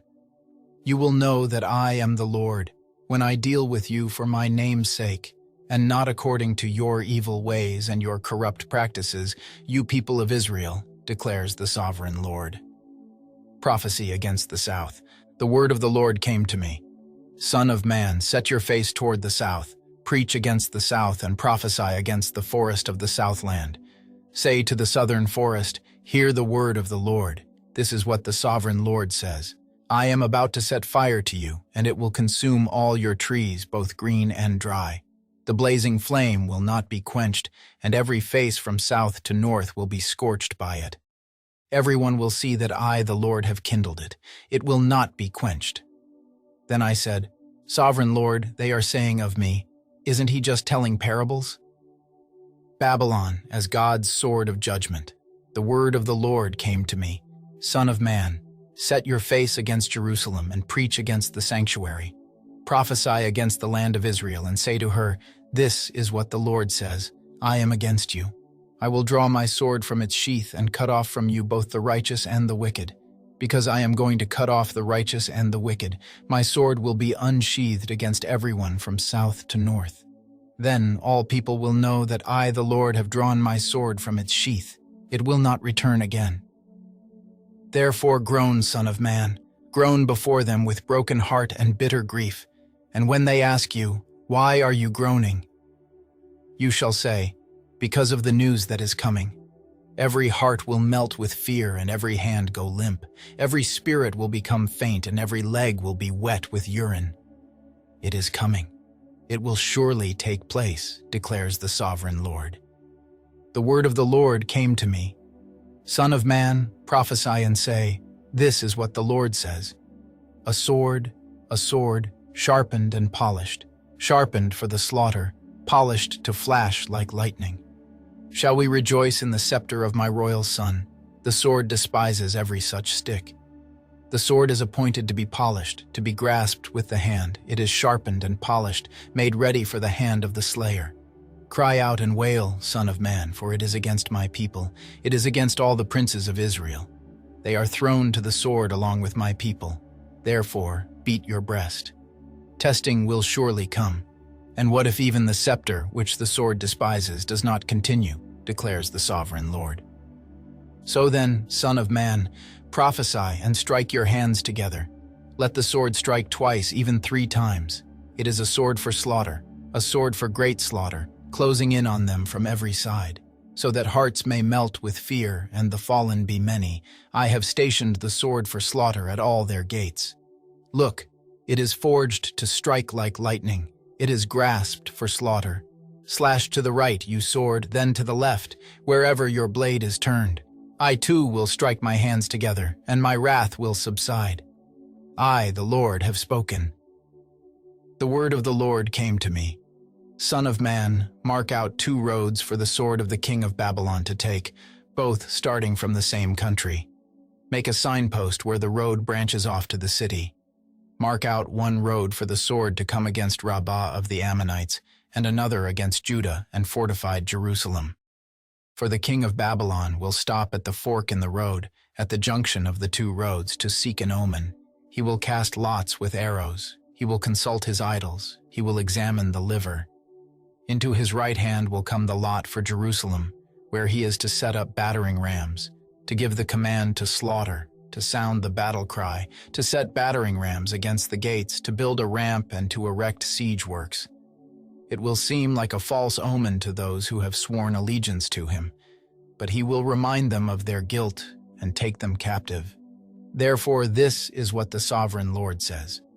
Because you people have brought to mind your guilt by your open rebellion, revealing your sins in all that you do, because you have done this, you will be taken captive.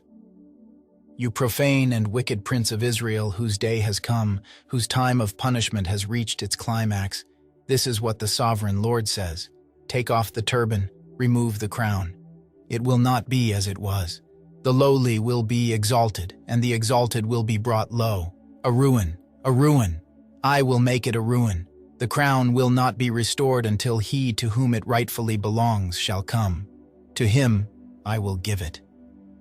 And you, Son of man, prophesy and say, this is what the Sovereign Lord says about the Ammonites and their insults. A sword, drawn for the slaughter, polished to consume and to flash like lightning.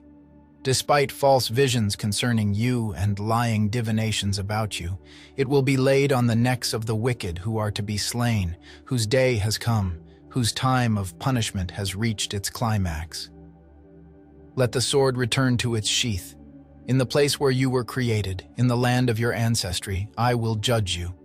I will pour out my wrath on you and breathe out my fiery anger against you. I will deliver you into the hands of brutal men skilled in destruction. You will be fuel for the fire, your blood will be shed in your land. You will be remembered no more, for I, the Lord, have spoken. Judgment on Jerusalem's sins. The word of the Lord came to me. Son of man, will you judge her? Will you judge this city of bloodshed? Then confront her with all her detestable practices and say, this is what the Sovereign Lord says. You city that brings on herself doom by shedding blood in her midst and defiles herself by making idols, you have become guilty because of the blood you have shed and have become defiled by the idols you have made. You have brought your days to a close, and the end of your years has come. Therefore I will make you an object of scorn to the nations, and a laughingstock to all the countries. Those who are near and those who are far away will mock you, you infamous city, full of turmoil. See how each of the princes of Israel who are in you uses his power to shed blood. In you they have treated father and mother with contempt. In you they have oppressed the foreigner and mistreated the fatherless and the widow. You have despised my holy things and desecrated my Sabbaths. In you are slanderers who are bent on shedding blood. In you are those who eat at the mountain shrines and commit lewd acts. In you are those who dishonor their father's bed. In you are those who violate women during their period, when they are ceremonially unclean. In you, one man commits a detestable offense with his neighbor's wife. Another shamefully defiles his daughter-in-law, and another violates his sister, his own father's daughter. In you are people who accept bribes to shed blood. You take interest and make a profit from the poor. You extort unjust gain from your neighbors. And you have forgotten me, declares the sovereign Lord. I will surely strike my hands together at the unjust gain you have made, and at the blood you have shed in your midst. Will your courage endure, or your hands be strong in the day I deal with you? I, the Lord, have spoken, and I will do it. I will disperse you among the nations and scatter you through the countries, and I will put an end to your uncleanness. When you have been defiled in the eyes of the nations, you will know that I am the Lord. Then the word of the Lord came to me. Son of man, the people of Israel have become dross to me. All of them are the copper, tin, iron, and lead left inside a furnace. They are but the dross of silver. Therefore, this is what the sovereign Lord says. Because you have all become dross, I will gather you into Jerusalem. As silver, copper, iron, lead, and tin are gathered into a furnace to be melted with a fiery blast, so will I gather you in my anger and my wrath and put you inside the city and melt you. I will gather you and I will blow on you with my fiery wrath, and you will be melted inside her. As silver is melted in a furnace, so you will be melted inside her, and you will know that I, the Lord, have poured out my wrath on you. Again the word of the Lord came to me. Son of man, say to the land, you are a land that has not been cleansed or rained on in the day of wrath. There is a conspiracy of her princes within her like a roaring lion tearing its prey. They devour people, take treasures and precious things, and make many widows within her. Her priests do violence to my law and profane my holy things. They do not distinguish between the holy and the common. They teach that there is no difference between the unclean and the clean. And they shut their eyes to the keeping of my Sabbaths, so that I am profaned among them. Her officials within her are like wolves tearing their prey. They shed blood and kill people to make unjust gain. Her prophets whitewash these deeds for them by false visions and lying divinations. They say, this is what the sovereign Lord says, when the Lord has not spoken. The people of the land practice extortion and commit robbery. They oppress the poor and needy and mistreat the foreigner, denying them justice. I looked for someone among them who would build up the wall and stand before me in the gap on behalf of the land so I would not have to destroy it. But I found no one. So I will pour out my wrath on them and consume them with my fiery anger, bringing down on their own heads all they have done, declares the sovereign Lord. 2 adulterous sisters. The word of the Lord came to me. Son of man, there were 2 women, daughters of the same mother. They became prostitutes in Egypt, engaging in prostitution from their youth. In that land their breasts were fondled and their virgin bosoms caressed. The older was named Oholah, and her sister was Oholibah. They were mine and gave birth to sons and daughters. Oholah is Samaria, and Oholibah is Jerusalem. Oholah engaged in prostitution while she was still mine, and she lusted after her lovers, the Assyrians, warriors clothed in blue, governors and commanders, all of them handsome young men and mounted horsemen. She gave herself as a prostitute to all the elite of the Assyrians and defiled herself with all the idols of everyone she lusted after. She did not give up the prostitution she began in Egypt, when during her youth men slept with her, caressed her virgin bosom, and poured out their lust on her. Therefore I delivered her into the hands of her lovers, the Assyrians, for whom she lusted. They stripped her naked, took away her sons and daughters, and killed her with the sword. She became a byword among women, and punishment was inflicted on her. Her sister Oholibah saw this, yet in her lust and prostitution she was more depraved than her sister.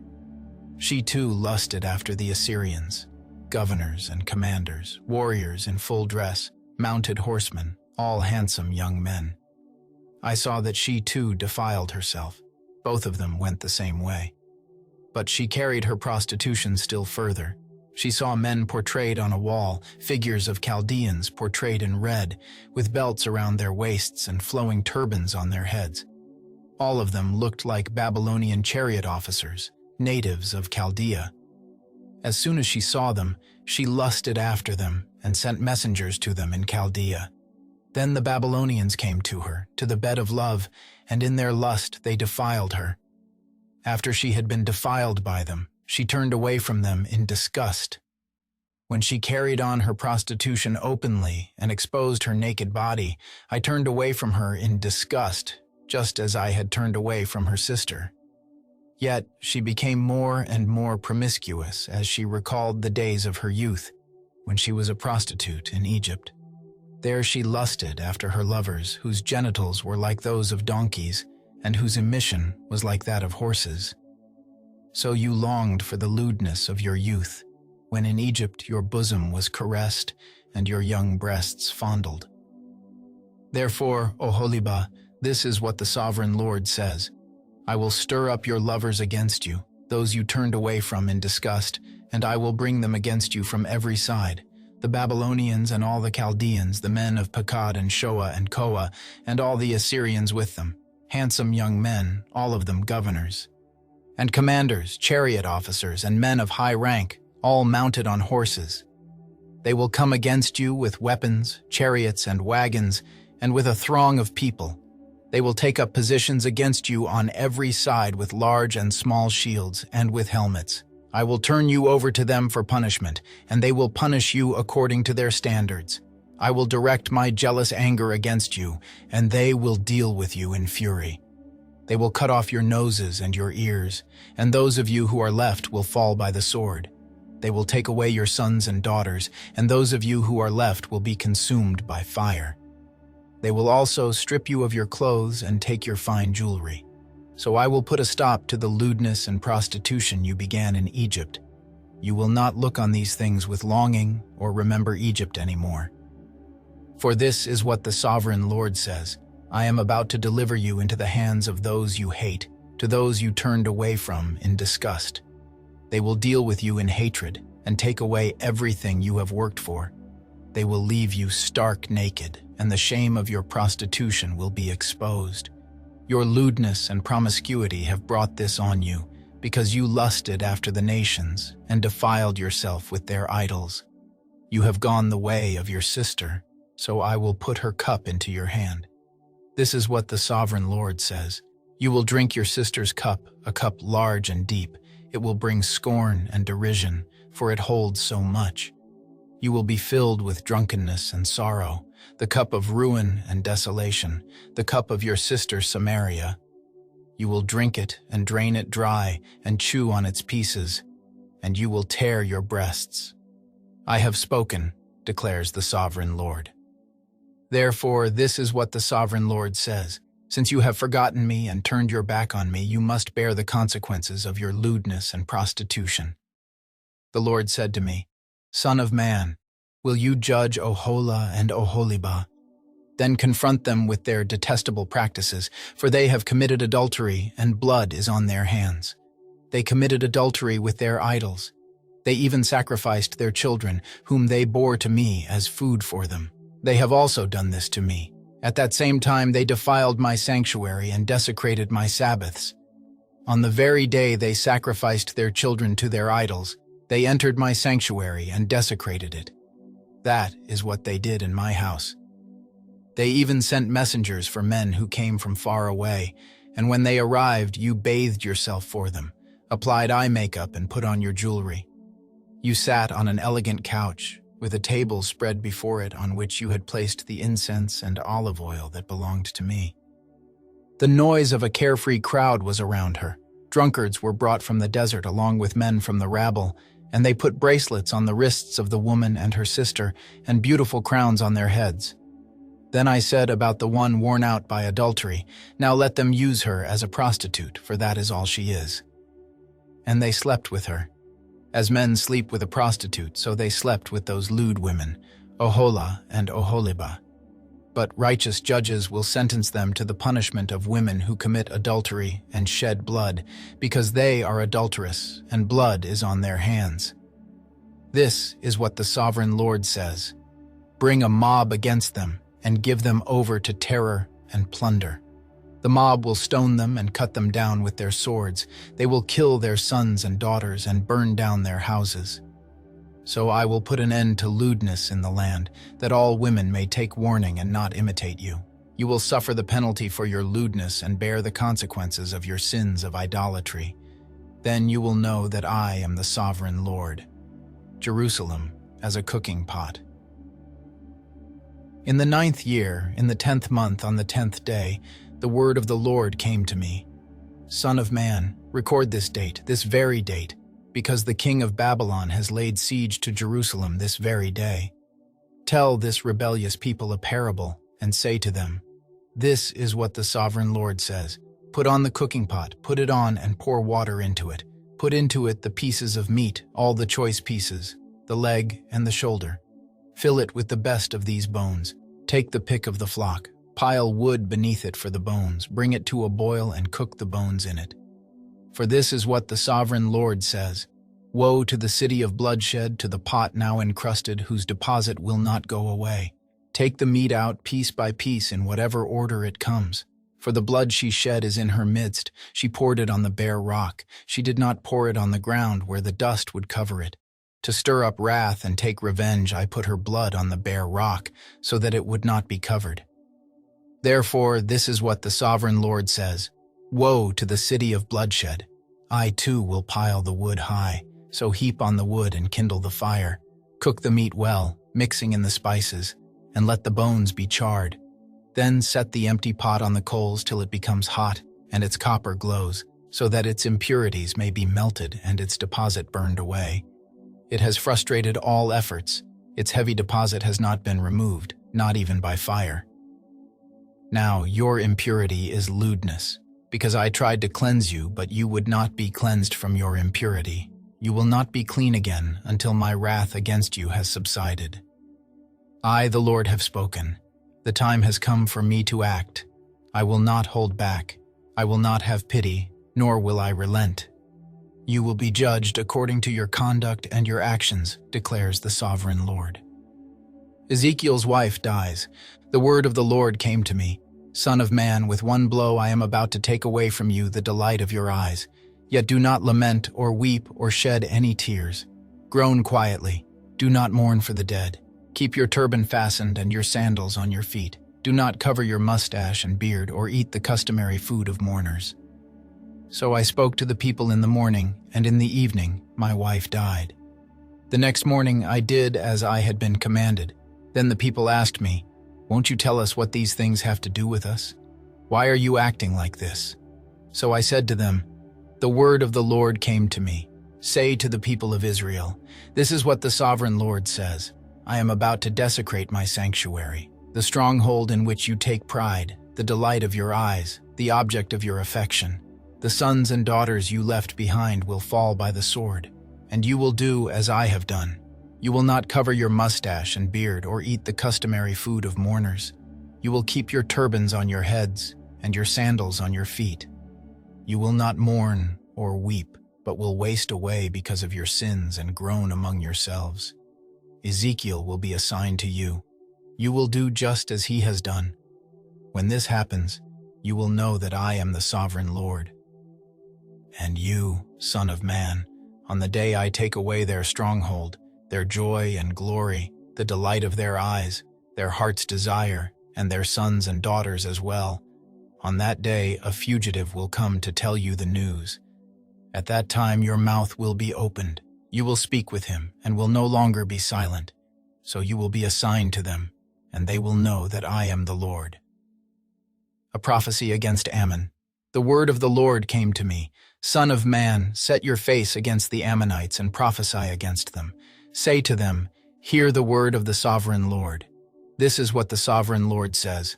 Because you said, Aha, over my sanctuary when it was desecrated, and over the land of Israel when it was laid waste, and over the people of Judah when they went into exile.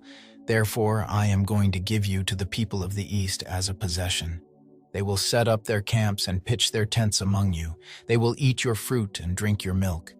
I will turn Rabbah into a pasture for camels and Ammon into a resting place for sheep. Then you will know that I am the Lord. For this is what the sovereign Lord says.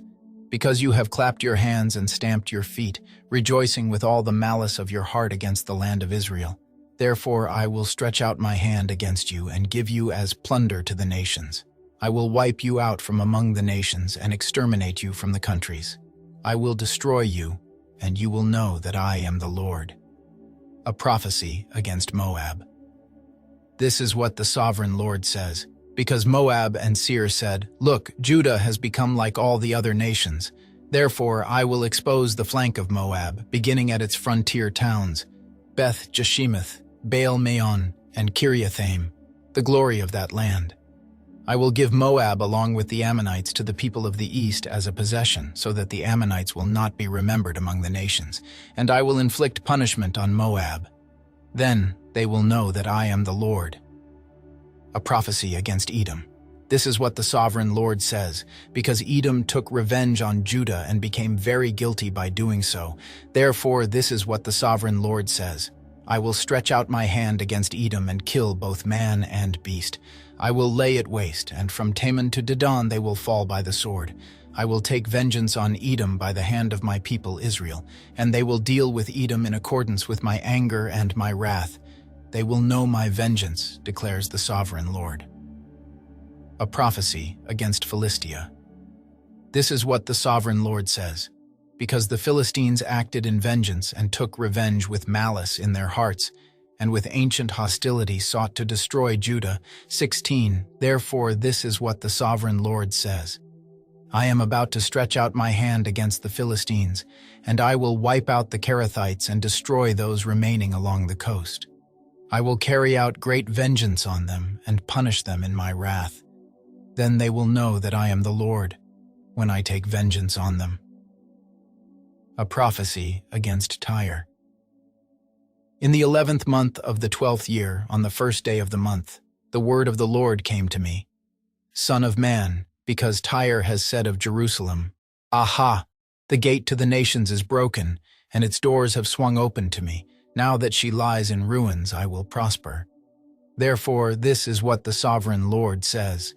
I am against you, Tyre, and I will bring many nations against you, like the sea casting up its waves. They will destroy the walls of Tyre and pull down her towers. I will scrape away her rubble and make her a bare rock. Out in the sea she will become a place to spread fish nets, for I have spoken, declares the sovereign Lord. She will become plunder for the nations, and her settlements on the mainland will be ravaged by the sword. Then they will know that I am the Lord. For this is what the sovereign Lord says. From the north I am going to bring against Tyre Nebuchadnezzar, king of Babylon, king of kings, with horses and chariots, with horsemen and a great army. He will ravage your settlements on the mainland with the sword. He will set up siege works against you, build a ramp up to your walls, and raise his shields against you. He will direct the blows of his battering rams against your walls and demolish your towers with his weapons. His horses will be so many that they will cover you with dust. Your walls will tremble at the noise of the war horses, wagons, and chariots when he enters your gates, as men enter a city whose walls have been broken through. The hooves of his horses will trample all your streets. He will kill your people with the sword, and your strong pillars will fall to the ground. They will plunder your wealth and loot your merchandise. They will break down your walls and demolish your fine houses and throw your stones, timber, and rubble into the sea. I will put an end to your noisy songs, and the music of your harps will be heard no more. I will make you a bare rock, and you will become a place to spread fish nets. You will never be rebuilt, for I, the Lord, have spoken, declares the sovereign Lord. This is what the Sovereign Lord says to Tyre. Will not the coastlands tremble at the sound of your fall, when the wounded groan and the slaughter takes place in you? 16.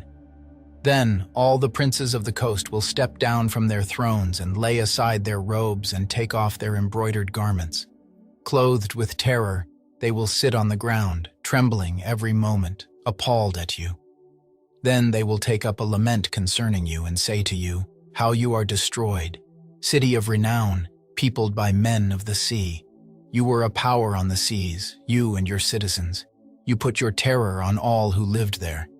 Now the coastlands tremble on the day of your fall. The islands in the sea are terrified at your collapse. This is what the Sovereign Lord says. When I make you a desolate city, like cities no longer inhabited, and when I bring the ocean depths over you and its vast waters cover you, then I will bring you down with those who go down to the pit, to the people of long ago. I will make you dwell in the earth below, as in ancient ruins, with those who go down to the pit, and you will not return or take your place in the land of the living. I will bring you to a horrible end, and you will be no more. You will be sought, but you will never again be found, declares the Sovereign Lord. A lament over Tyre. The word of the Lord came to me. Son of man, take up a lament concerning Tyre. Say to Tyre, situated at the gateway to the sea, merchant of peoples on many coasts. This is what the Sovereign Lord says. You say, Tyre, I am perfect in beauty. Your domain was on the high seas. Your builders brought your beauty to perfection. They made all your timbers of juniper from Senira. They took a cedar from Lebanon to make a mast for you. Of oaks from Bashan they made your oars. Of cypress wood from the coasts of Cyprus they made your deck, adorned with ivory. Fine embroidered linen from Egypt was your sail and served as your banner. Your awnings were of blue and purple from the coasts of Elisha. Men of Sidon and Arvad were your oarsmen. Your skilled men, Tyre, were aboard as your sailors. Veteran craftsmen of Byblos were on board as shipwrights to caulk your seams. All the ships of the sea and their sailors came alongside to trade for your wares. Men of Persia, Lydia, and Put served as soldiers in your army. They hung their shields and helmets on your walls, bringing you splendor. Men of Arvad and Helek guarded your walls on every side. Men of Gammad were in your towers. They hung their shields around your walls. They brought your beauty to perfection. Tarshish did business with you because of your great wealth of goods. They exchanged silver, iron, tin, and lead for your merchandise. Greece, Tubal, and Meshech did business with you. They traded human beings and articles of bronze for your wares. Men of Beth Togarmah exchanged chariot horses, cavalry horses, and mules for your merchandise. The men of Rhodes Sea traded with you, and many coastlands were your customers. They paid you with ivory tusks and ebony. Aram did business with you because of your many products. They exchanged turquoise, purple fabric, embroidered work, fine linen, coral, and rubies for your merchandise. Judah and Israel traded with you. They exchanged wheat from Minnith and confections, honey, olive oil, and balm for your wares. Damascus did business with you because of your many products and great wealth of goods. They offered wine from Helbon, wool from Zahar, and casks of wine from Ezal in exchange for your wares, wrought iron, cassia, and calamus. Dedan traded in saddle blankets with you. Arabia and all the princes of Kedar were your customers. They did business with you in lambs, rams, and goats. The merchants of Sheba and Ramah traded with you. For your merchandise they exchanged the finest of all kinds of spices and precious stones, and gold. Haran, Cana, and Eden, and merchants of Sheba, Asher, and Kilmad traded with you. In your marketplace they traded with you beautiful garments, blue fabric, embroidered work, and multicolored rugs with cords twisted and tightly knotted. The ships of Tarshish serve as carriers for your wares. You are filled with heavy cargo as you sail the sea. Your oarsmen take you out to the high seas, but the east wind will break you to pieces far out at sea. Your wealth, merchandise, and wares, your mariners, sailors, and shipwrights, your merchants and all your soldiers, and everyone else on board will sink into the heart of the sea on the day of your shipwreck. The shorelands will quake when your sailors cry out. All who handle the oars will abandon their ships. The mariners and all the sailors will stand on the shore. They will raise their voice and cry bitterly over you. They will sprinkle dust on their heads and roll in ashes. They will shave their heads because of you and will put on sackcloth. They will weep over you with anguish of soul and with bitter mourning. As they wail and mourn over you, they will take up a lament concerning you. Who was ever silenced like Tyre, surrounded by the sea? When your merchandise went out on the seas, you satisfied many nations. With your great wealth and your wares you enriched the kings of the earth. Now you are shattered by the sea in the depths of the waters. Your wares and all your company have gone down with you. All who live in the coastlands are appalled at you. Their kings shudder with horror, and their faces are distorted with fear. The merchants among the nations scoff at you. You have come to a horrible end and will be no more. A prophecy against the king of Tyre. The word of the Lord came to me. Son of man, say to the ruler of Tyre, this is what the sovereign Lord says. In the pride of your heart you say, I am a god. I sit on the throne of a god in the heart of the seas. But you are a mere mortal and not a god, though you think you are as wise as a god. Are you wiser than Daniela? Is no secret hidden from you? By your wisdom and understanding you have gained wealth for yourself and amassed gold and silver in your treasuries. By your great skill in trading you have increased your wealth, and because of your wealth your heart has grown proud. Therefore this is what the sovereign Lord says. Because you think you are wise as a god, I am going to bring foreigners against you, the most ruthless of nations. They will draw their swords against your beauty and wisdom and pierce your shining splendor. They will bring you down to the pit, and you will die a violent death in the heart of the seas. Will you then say, I am a god, in the presence of those who kill you? You will be but a mortal, not a god, in the hands of those who slay you. You will die the death of the uncircumcised at the hands of foreigners. I have spoken, declares the sovereign Lord. The word of the Lord came to me. Son of man, take up a lament concerning the king of Tyre and say to him, this is what the sovereign Lord says. You were the seal of perfection, full of wisdom and perfect in beauty. You were in Eden, the garden of God. Every precious stone adorned you, carnelian, chrysolite, and emerald, topaz, onyx, and jasper, lapis lazuli, turquoise, and beryl. Your settings and mounting sea were made of gold. On the day you were created, they were prepared. You were anointed as a guardian cherub, for so I ordained you. You were on the holy mount of God. You walked among the fiery stones. You were blameless in your ways from the day you were created till wickedness was found in you. Through your widespread trade you were filled with violence, and you sinned. So I drove you in disgrace from the mount of God, and I expelled you, guardian cherub, from among the fiery stones. Your heart became proud on account of your beauty, and you corrupted your wisdom because of your splendor. So I threw you to the earth. I made a spectacle of you before kings. By your many sins and dishonest trade you have desecrated your sanctuaries. So I made a fire come out from you, and it consumed you, and I reduced you to ashes on the ground in the sight of all who were watching. All the nations who knew you are appalled at you. You have come to a horrible end and will be no more. A prophecy against Sidon. The word of the Lord came to me. Son of man, set your face against Sidon. Prophesy against her and say, this is what the sovereign Lord says. I am against you, Sidon, and among you I will display my glory. You will know that I am the Lord when I inflict punishment on you, and within you am proved to be holy. I will send a plague upon you and make blood flow in your streets. The slain will fall within you, with the sword against you on every side. Then you will know that I am the Lord. No longer will the people of Israel have malicious neighbors who are painful briars and sharp thorns. Then they will know that I am the sovereign Lord. This is what the sovereign Lord says. When I gather the people of Israel from the nations where they have been scattered, I will be proved holy through them in the sight of the nations. Then they will live in their own land, which I gave to my servant Jacob. They will live there in safety and will build houses and plant vineyards. They will live in safety when I inflict punishment on all their neighbors who maligned them. Then they will know that I am the Lord their God. A prophecy against Egypt. Judgment on Pharaoh.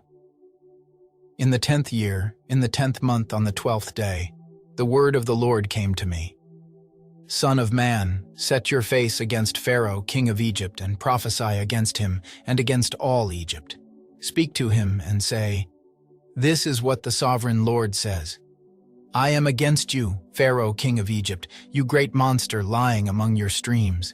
You say, The Nile belongs to me. I made it for myself. But I will put hooks in your jaws and make the fish of your streams stick to your scales. I will pull you out from among your streams, with all the fish sticking to your scales. I will leave you in the desert, you and all the fish of your streams. You will fall on the open field and not be gathered or picked up. I will give you as food to the beasts of the earth and the birds of the sky. Then all who live in Egypt will know that I am the Lord. You have been a staff of reed for the people of Israel. When they grasped you with their hands, you splintered and you tore open their shoulders. When they leaned on you, you broke and their backs were wrenched. Therefore, this is what the sovereign Lord says. I will bring a sword against you and kill both man and beast. Egypt will become a desolate wasteland. Then they will know that I am the Lord. Because you said, The Nile is mine, I made it. Therefore I am against you and against your streams, and I will make the land of Egypt a ruin and a desolate waste from Migdol to Aswan, as far as the border of Cush. The foot of neither man nor beast will pass through it. No one will live there for 40 years. I will make the land of Egypt desolate among devastated lands, and her cities will lie desolate 40 years among ruined cities. And I will disperse the Egyptians among the nations and scatter them through the countries. Yet this is what the sovereign Lord says. At the end of 40 years I will gather the Egyptians from the nations where they were scattered. I will bring them back from captivity and return them to Upper Egypt, the land of their ancestry. There they will be a lowly kingdom. It will be the lowliest of kingdoms and will never again exalt itself above the other nations. I will make it so weak that it will never again rule over the nations. Egypt will no longer be a source of confidence for the people of Israel, but will be a reminder of their sin in turning to her for help. Then they will know that I am the sovereign Lord. Nebuchadnezzar's reward. In the 27th year, in the 1st month on the 1st day, the word of the Lord came to me. Son of man, Nebuchadnezzar, king of Babylon drove his army in a hard campaign against Tyre. Every head was rubbed bare and every shoulder made raw. Yet he and his army got no reward from the campaign he led against Tyre. Therefore this is what the sovereign Lord says. I am going to give Egypt to Nebuchadnezzar, king of Babylon, and he will carry off its wealth. He will loot and plunder the land as pay for his army. I have given him Egypt as a reward for his efforts because he and his army did it for me, declares the sovereign Lord. On that day I will make a horn grow for the Israelites, and I will open your mouth among them. Then they will know that I am the Lord. A lament over Egypt. The word of the Lord came to me. Son of man, prophesy and say, This is what the sovereign Lord says. Wail and say, Alas for that day, for the day is near, the day of the Lord is near, a day of clouds, a time of doom for the nations. A sword will come against Egypt, and anguish will come upon Cush. When the slain fall in Egypt, her wealth will be carried away, and her foundations torn down. Cush and Libya, Lydia and all Arabia, Cub and the people of the covenant land will fall by the sword along with Egypt. This is what the Lord says. The allies of Egypt will fall, and her proud strength will fail. From Migdol to Aswan they will fall by the sword within her, declares the sovereign Lord. They will be desolate among desolate lands, and their cities will lie among ruined cities. Then they will know that I am the Lord, when I set fire to Egypt, and all her helpers are crushed. On that day, messengers will go out from me in ships to frighten Cush out of her complacency. Anguish will take hold of them on the day of Egypt's doom, for it is sure to come. This is what the sovereign Lord says. I will put an end to the hordes of Egypt by the hand of Nebuchadnezzar, king of Babylon. He and his army, the most ruthless of nations, will be brought in to destroy the land. They will draw their swords against Egypt and fill the land with the slain. I will dry up the waters of the Nile and sell the land to an evil nation. By the hand of foreigners I will lay waste the land and everything in it. I, the Lord, have spoken. This is what the sovereign Lord says. I will destroy the idols and put an end to the images in Memphis. No longer will there be a prince in Egypt, and I will spread fear throughout the land. I will lay waste Upper Egypt, set fire to Zoan, and inflict punishment on Thebes. I will pour out my wrath on Pelusium, the stronghold of Egypt, and wipe out the hordes of Thebes. I will set fire to Egypt. Pelusium will writhe in agony. Thebes will be taken by storm. Memphis will be in constant distress.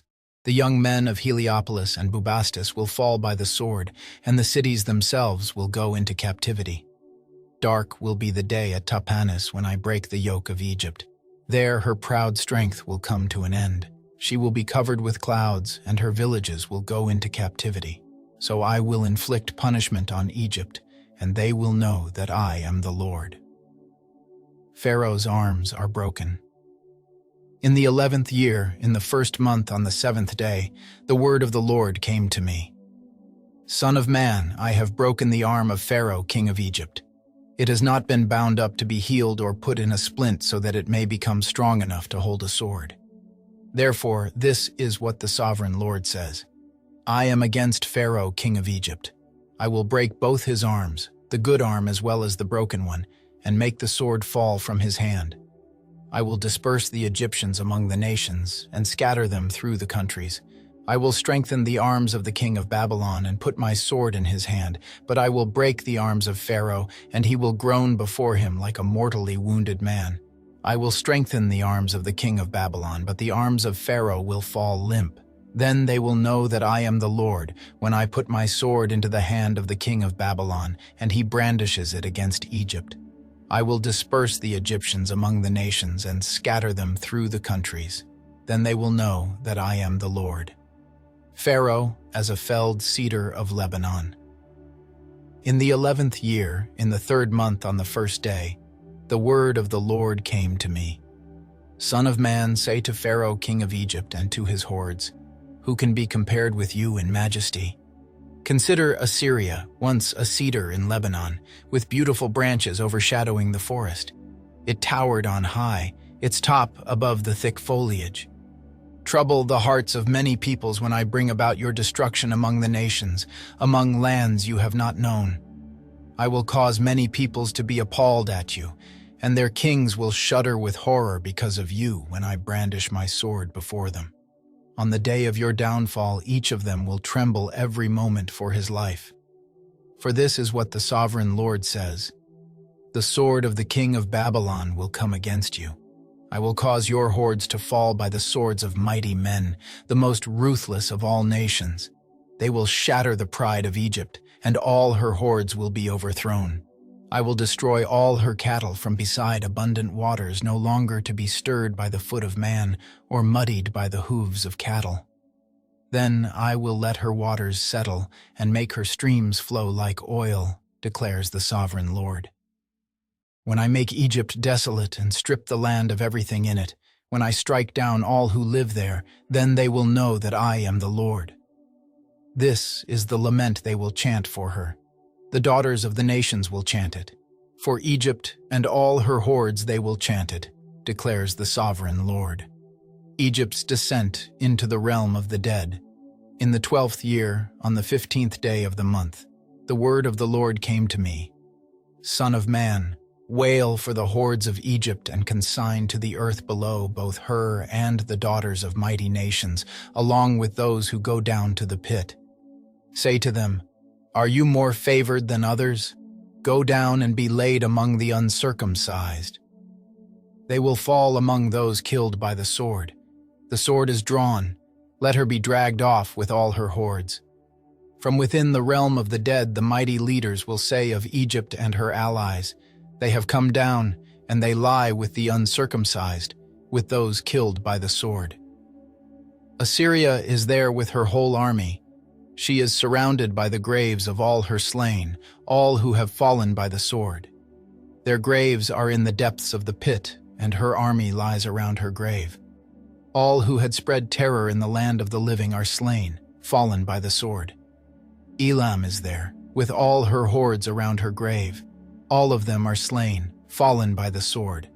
All who had spread terror in the land of the living went down uncircumcised to the earth below. They bear their shame with those who go down to the pit. A bed is made for her among the slain, with all her hordes around her grave. All of them are uncircumcised, killed by the sword. Because their terror had spread in the land of the living, they bear their shame with those who go down to the pit. They are laid among the slain. Meshech and Tubal are there, with all their hordes around their graves. All of them are uncircumcised, killed by the sword because they spread their terror in the land of the living. But they do not lie with the fallen warriors of old, who went down to the realm of the dead with their weapons of war, their swords placed under their heads and their shields resting on their bones, though these warriors also had terrorized the land of the living. You too, Pharaoh, will be broken and will lie among the uncircumcised with those killed by the sword. Edom is there, her kings and all her princes. Despite their power, they are laid with those killed by the sword.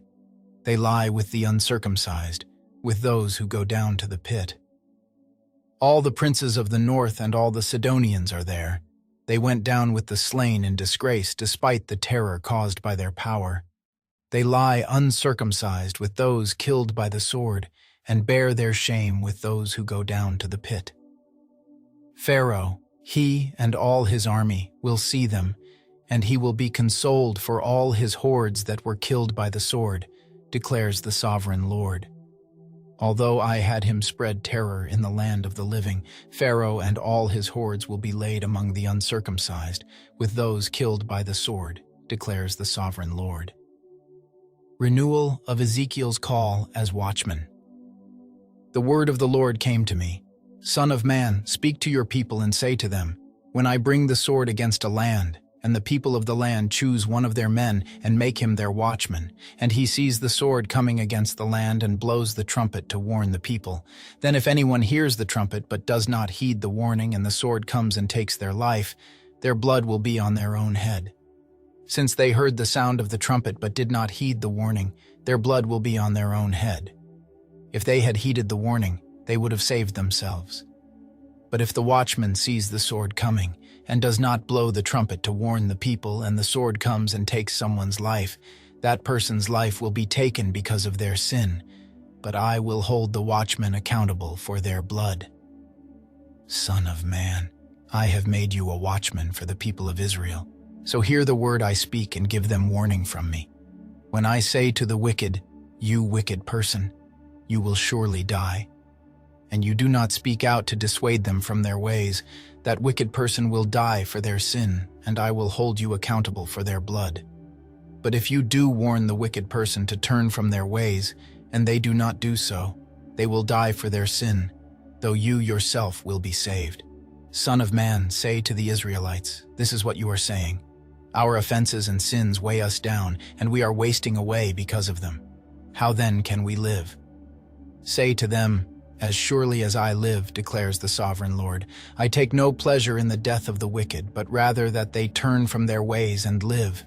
Turn from your evil ways. Why will you die, people of Israel? Therefore, Son of man, say to your people, if someone who is righteous disobeys, that person's former righteousness will count for nothing. And if someone who is wicked repents, that person's former wickedness will not bring condemnation.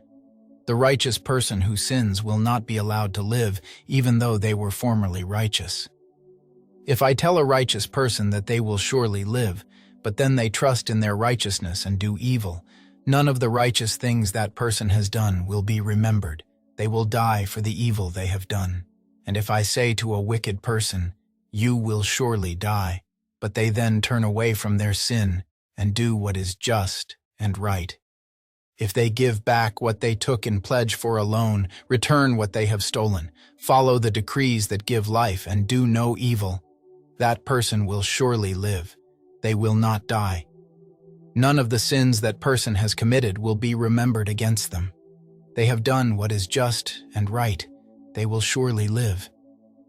Yet your people say, the way of the Lord is not just. But it is their way that is not just. If a righteous person turns from their righteousness and does evil, they will die for it. And if a wicked person turns away from their wickedness and does what is just and right, they will live by doing so. Yet you Israelites say, the way of the Lord is not just. But I will judge each of you according to your own ways. Jerusalem's fall explained. In the 12th year of our exile, in the 10th month on the 5th day, a man who had escaped from Jerusalem came to me and said, the city has fallen.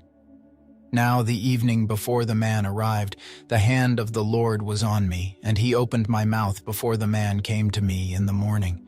So my mouth was opened, and I was no longer silent. Then the word of the Lord came to me. Son of man, the people living in those ruins in the land of Israel are saying, Abraham was only one man, yet he possessed the land. But we are many. Surely the land has been given to us as our possession. Therefore say to them, this is what the sovereign Lord says. Since you eat meat with the blood still in it, and look to your idols and shed blood, should you then possess the land?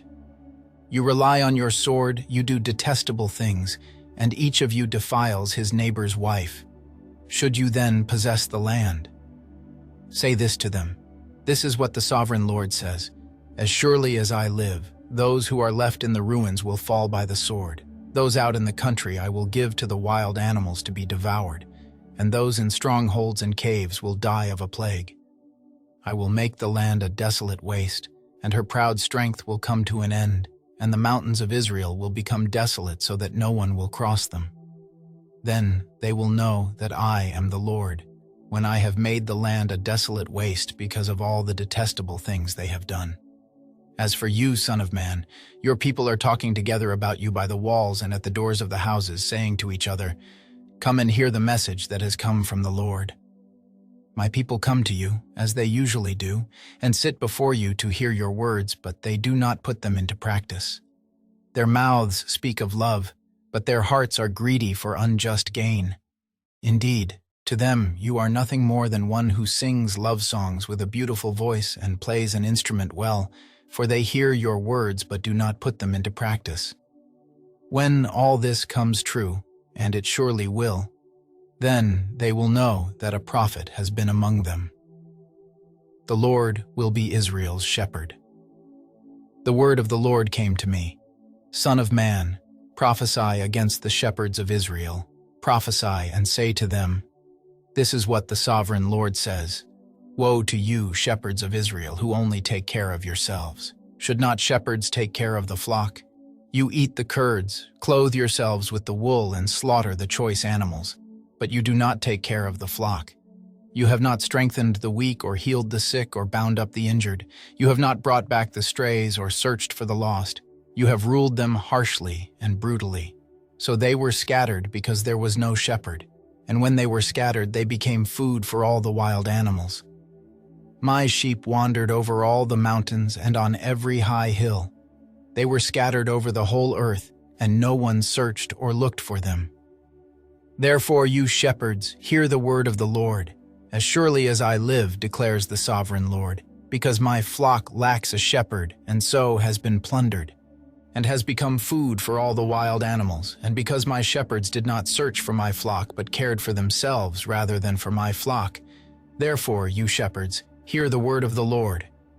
This is what the sovereign Lord says. I am against the shepherds and will hold them accountable for my flock. I will remove them from tending the flock so that the shepherds can no longer feed themselves. I will rescue my flock from their mouths, and it will no longer be food for them. For this is what the sovereign Lord says. I myself will search for my sheep and look after them. As a shepherd looks after his scattered flock when he is with them, so will I look after my sheep. I will rescue them from all the places where they were scattered on a day of clouds and darkness. I will bring them out from the nations and gather them from the countries, and I will bring them into their own land. I will pasture them on the mountains of Israel, in the ravines, and in all the settlements in the land. I will tend them in a good pasture, and the mountain heights of Israel will be their grazing land. There they will lie down in good grazing land, and there they will feed in a rich pasture on the mountains of Israel. I myself will tend my sheep and have them lie down, declares the sovereign Lord. I will search for the lost and bring back the strays. I will bind up the injured and strengthen the weak, but the sleek and the strong I will destroy. I will shepherd the flock with justice. As for you, my flock, this is what the sovereign Lord says. I will judge between one sheep and another, and between rams and goats.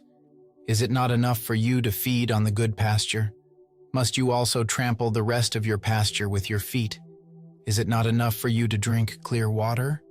Must you also muddy the rest with your feet? Must my flock feed on what you have trampled and drink what you have muddied with your feet? Therefore, this is what the sovereign Lord says to them. See, I myself will judge between the fat sheep and the lean sheep. Because you shove with flank and shoulder, butting all the weak sheep with your horns until you have driven them away, I will save my flock, and they will no longer be plundered. I will judge between one sheep and another. I will place over them one shepherd, my servant David, and he will tend them. He will tend them and be their shepherd. Therefore prophesy concerning the land of Israel, and say to the mountains and hills, to the ravines and valleys, this is what the sovereign Lord says. I speak in my jealous wrath because you have suffered the scorn of the nations. Therefore this is what the sovereign Lord says. I swear with uplifted hand that the nations around you will also suffer scorn. But you, mountains of Israel, will produce branches and fruit for my people Israel, for they will soon come home. I am concerned for you and will look on you with favor. You will be plowed and sown, and I will cause many people to live on you. Yes, all of Israel. The towns will be inhabited and the ruins rebuilt. I will increase the number of people and animals living on you, and they will be fruitful and become numerous. I will settle people on you as in the past, and will make you prosper more than before. Then you will know that I am the Lord. I will cause people, my people Israel, to live on you. They will possess you, and you will be their inheritance. You will never again deprive them of their children. This is what the sovereign Lord says, because some say to you, you devour people and deprive your nation of its children. Therefore you will no longer devour people or make your nation childless, declares the sovereign Lord. No longer will I make you hear the taunts of the nations, and no longer will you suffer the scorn of the peoples or cause your nation to fall, declares the sovereign Lord. Israel's restoration assured. Again the word of the Lord came to me.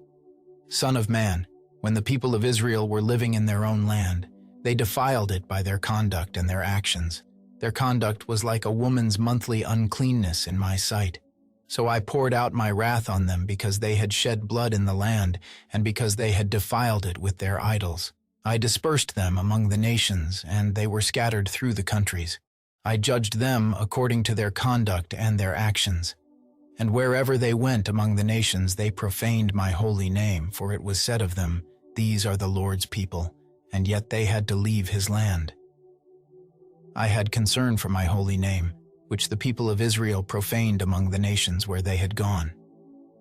Therefore say to the Israelites, this is what the sovereign Lord says.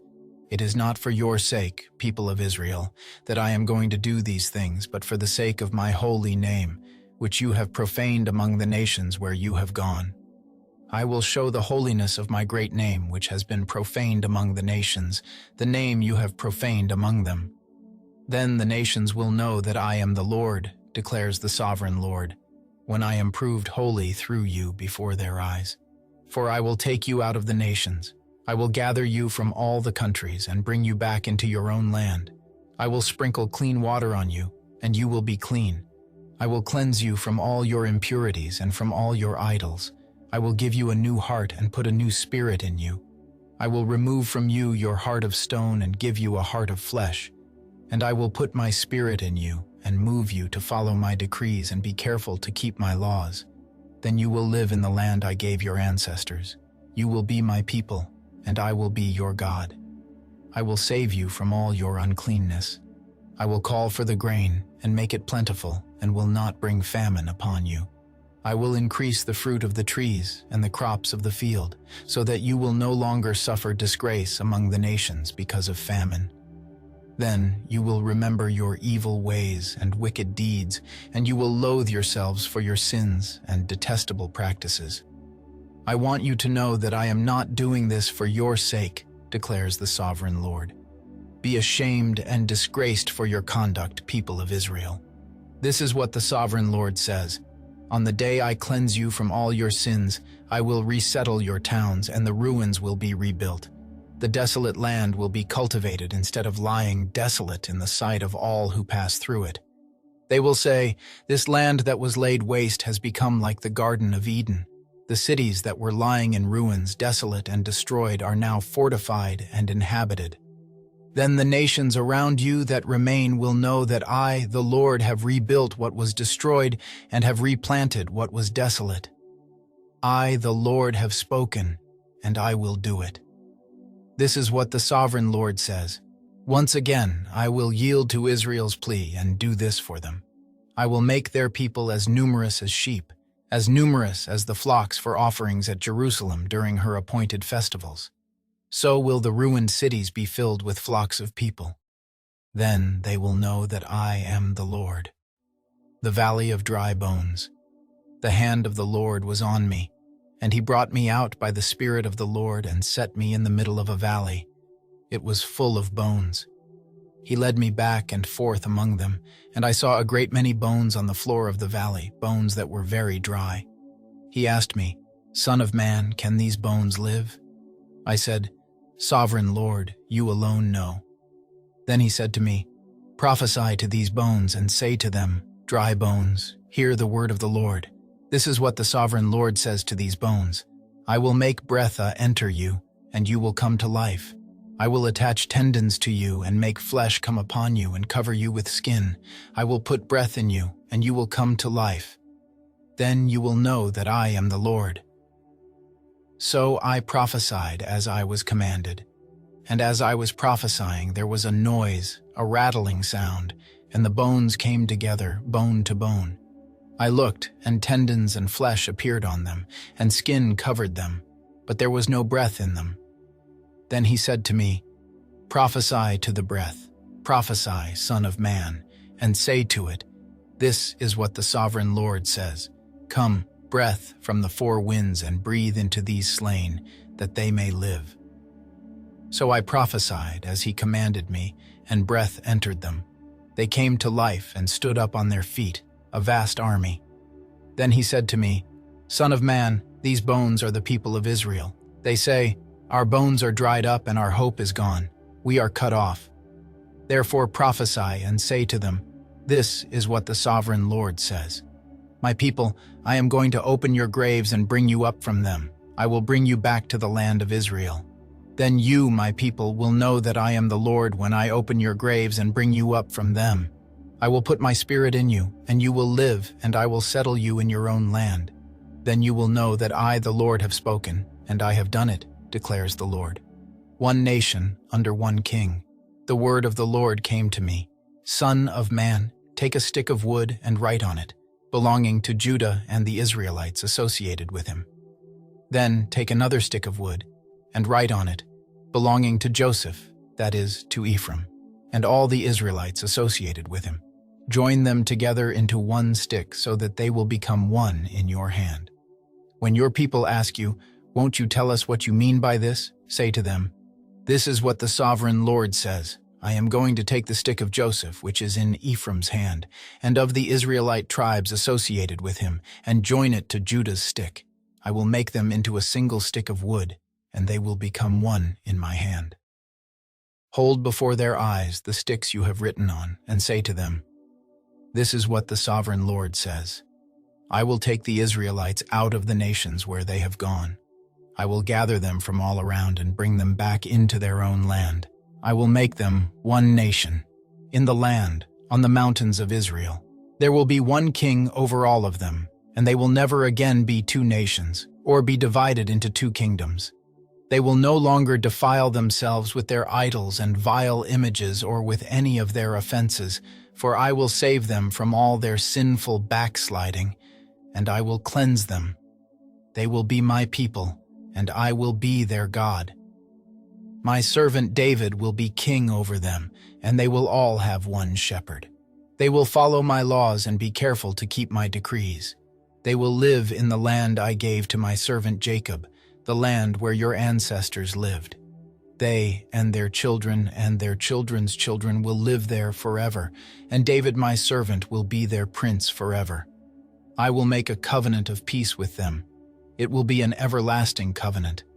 I will establish them and increase their numbers, and I will put my sanctuary among them forever.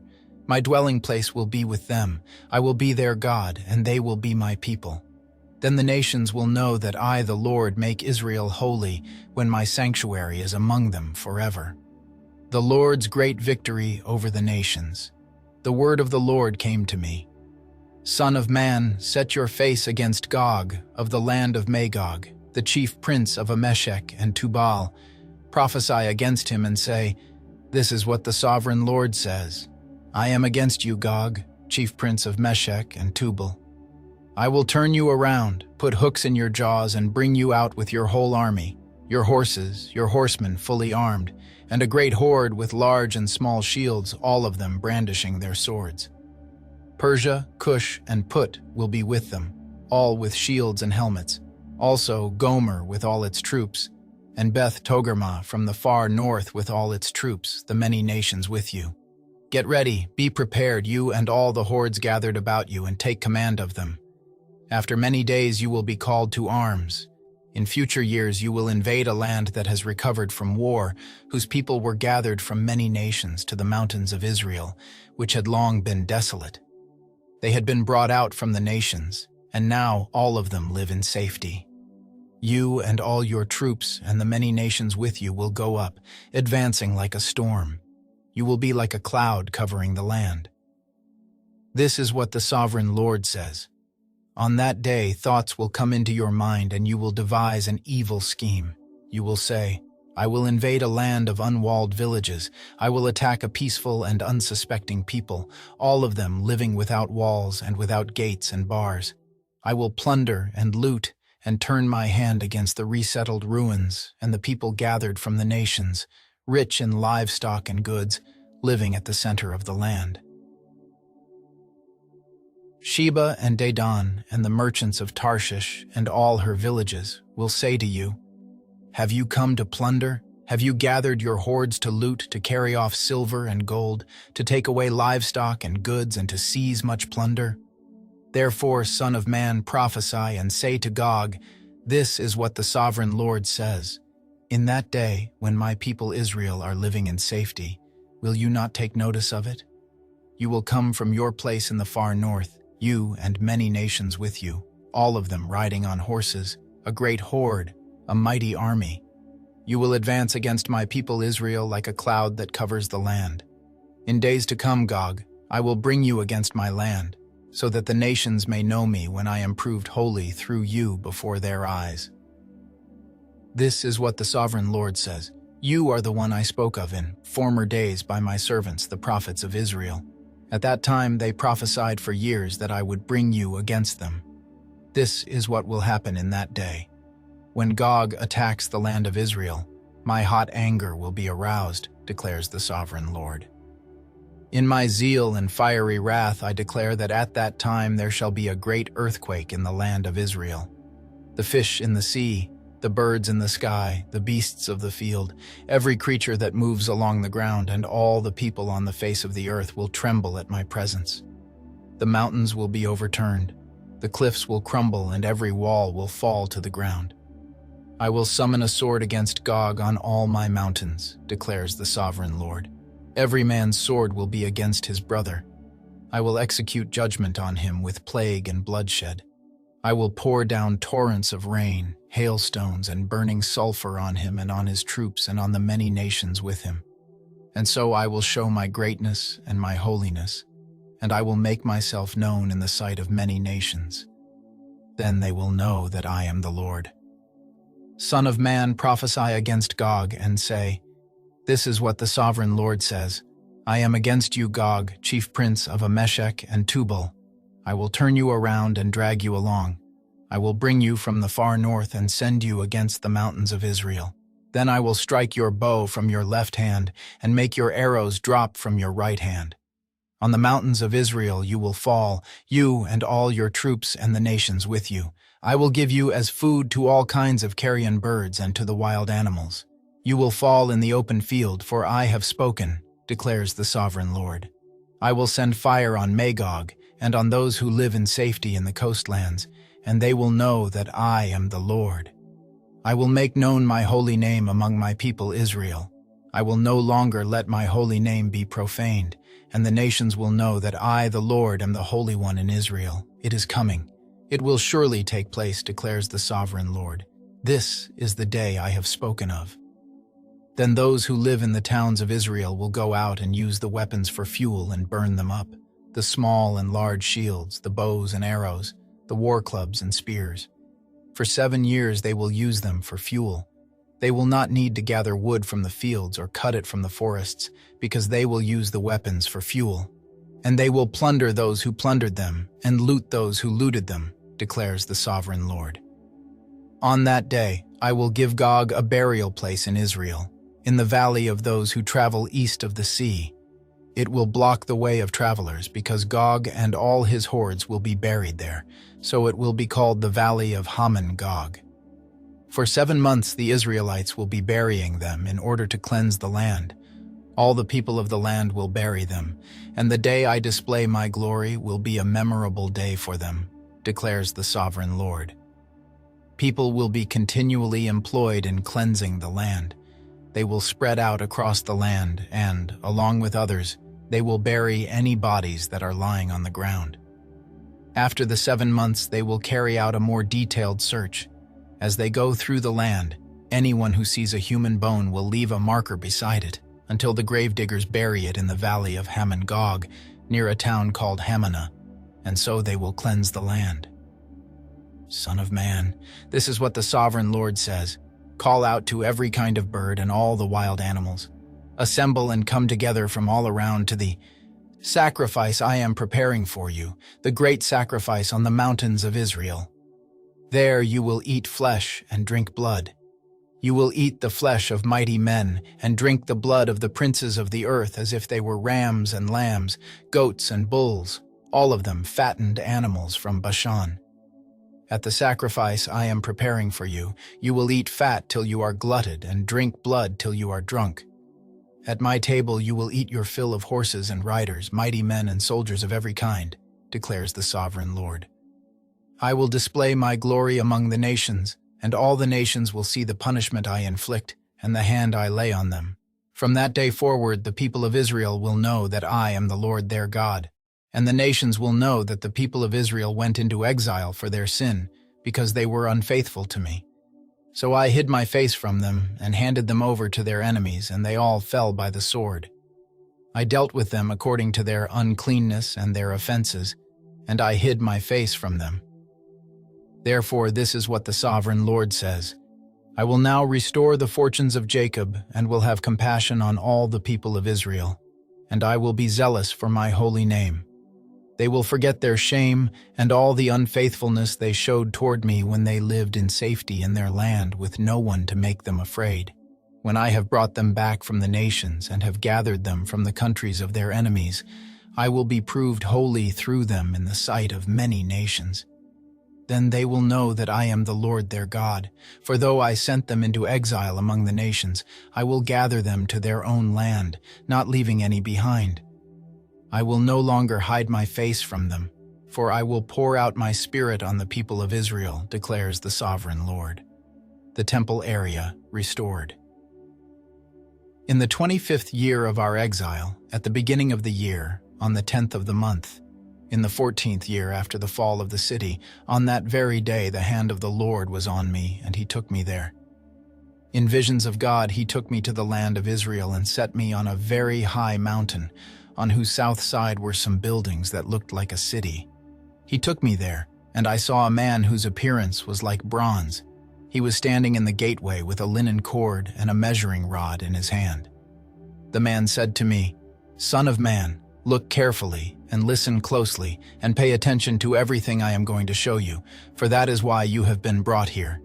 Tell the people of Israel everything you see." The east gate to the outer court. I saw a wall completely surrounding the temple area. The length of the measuring rod in the man's hand was 6 long cubits, each of which was a cubit and a handbreadth. He measured the wall. It was 1 measuring rod thick and 1 rod high. Then he went to the east gate. He climbed its steps and measured the threshold of the gate. It was 1 rod deep. The alcoves for the guards were 1 rod long and 1 rod wide, and the projecting walls between the alcoves were 5 cubits thick. And the threshold of the gate next to the portico facing the temple was 1 rod deep. Then he measured the portico of the gateway. It was 8 cubits deep, and its jambs were 2 cubits thick. The portico of the gateway faced the temple. Inside the east gate were 3 alcoves on each side. The 3 had the same measurements, and the faces of the projecting walls on each side had the same measurements. Then he measured the width of the entrance of the gateway. It was 10 cubits, and its length was 13 cubits. In front of each alcove was a wall 1 cubit high, and the alcoves were 6 cubits square. Then he measured the gateway from the top of the rear wall of 1 alcove to the top of the opposite one. The distance was 25 cubits from 1 parapet opening to the opposite one. He measured along the faces of the projecting walls all around the inside of the gateway, 60 cubits. The measurement was up to the portico facing the courtyard. The distance from the entrance of the gateway to the far end of its portico was 50 cubits. The alcoves and the projecting walls inside the gateway were surmounted by narrow parapet openings all around, as was the portico. The openings all around faced inward. The faces of the projecting walls were decorated with palm trees. The outer court. Then he brought me into the outer court. There I saw some rooms and a pavement that had been constructed all around the court. There were 30 rooms along the pavement. It abutted the sides of the gateways and was as wide as they were long. This was the lower pavement. Then he measured the distance from the inside of the lower gateway to the outside of the inner court. It was 100 cubits on the east side, as well as on the north. The north gate. Then he measured the length and width of the north gate, leading into the outer court. Its alcoves, 3 on each side, its projecting walls and its portico had the same measurements as those of the first gateway. It was 50 cubits long and 25 cubits wide.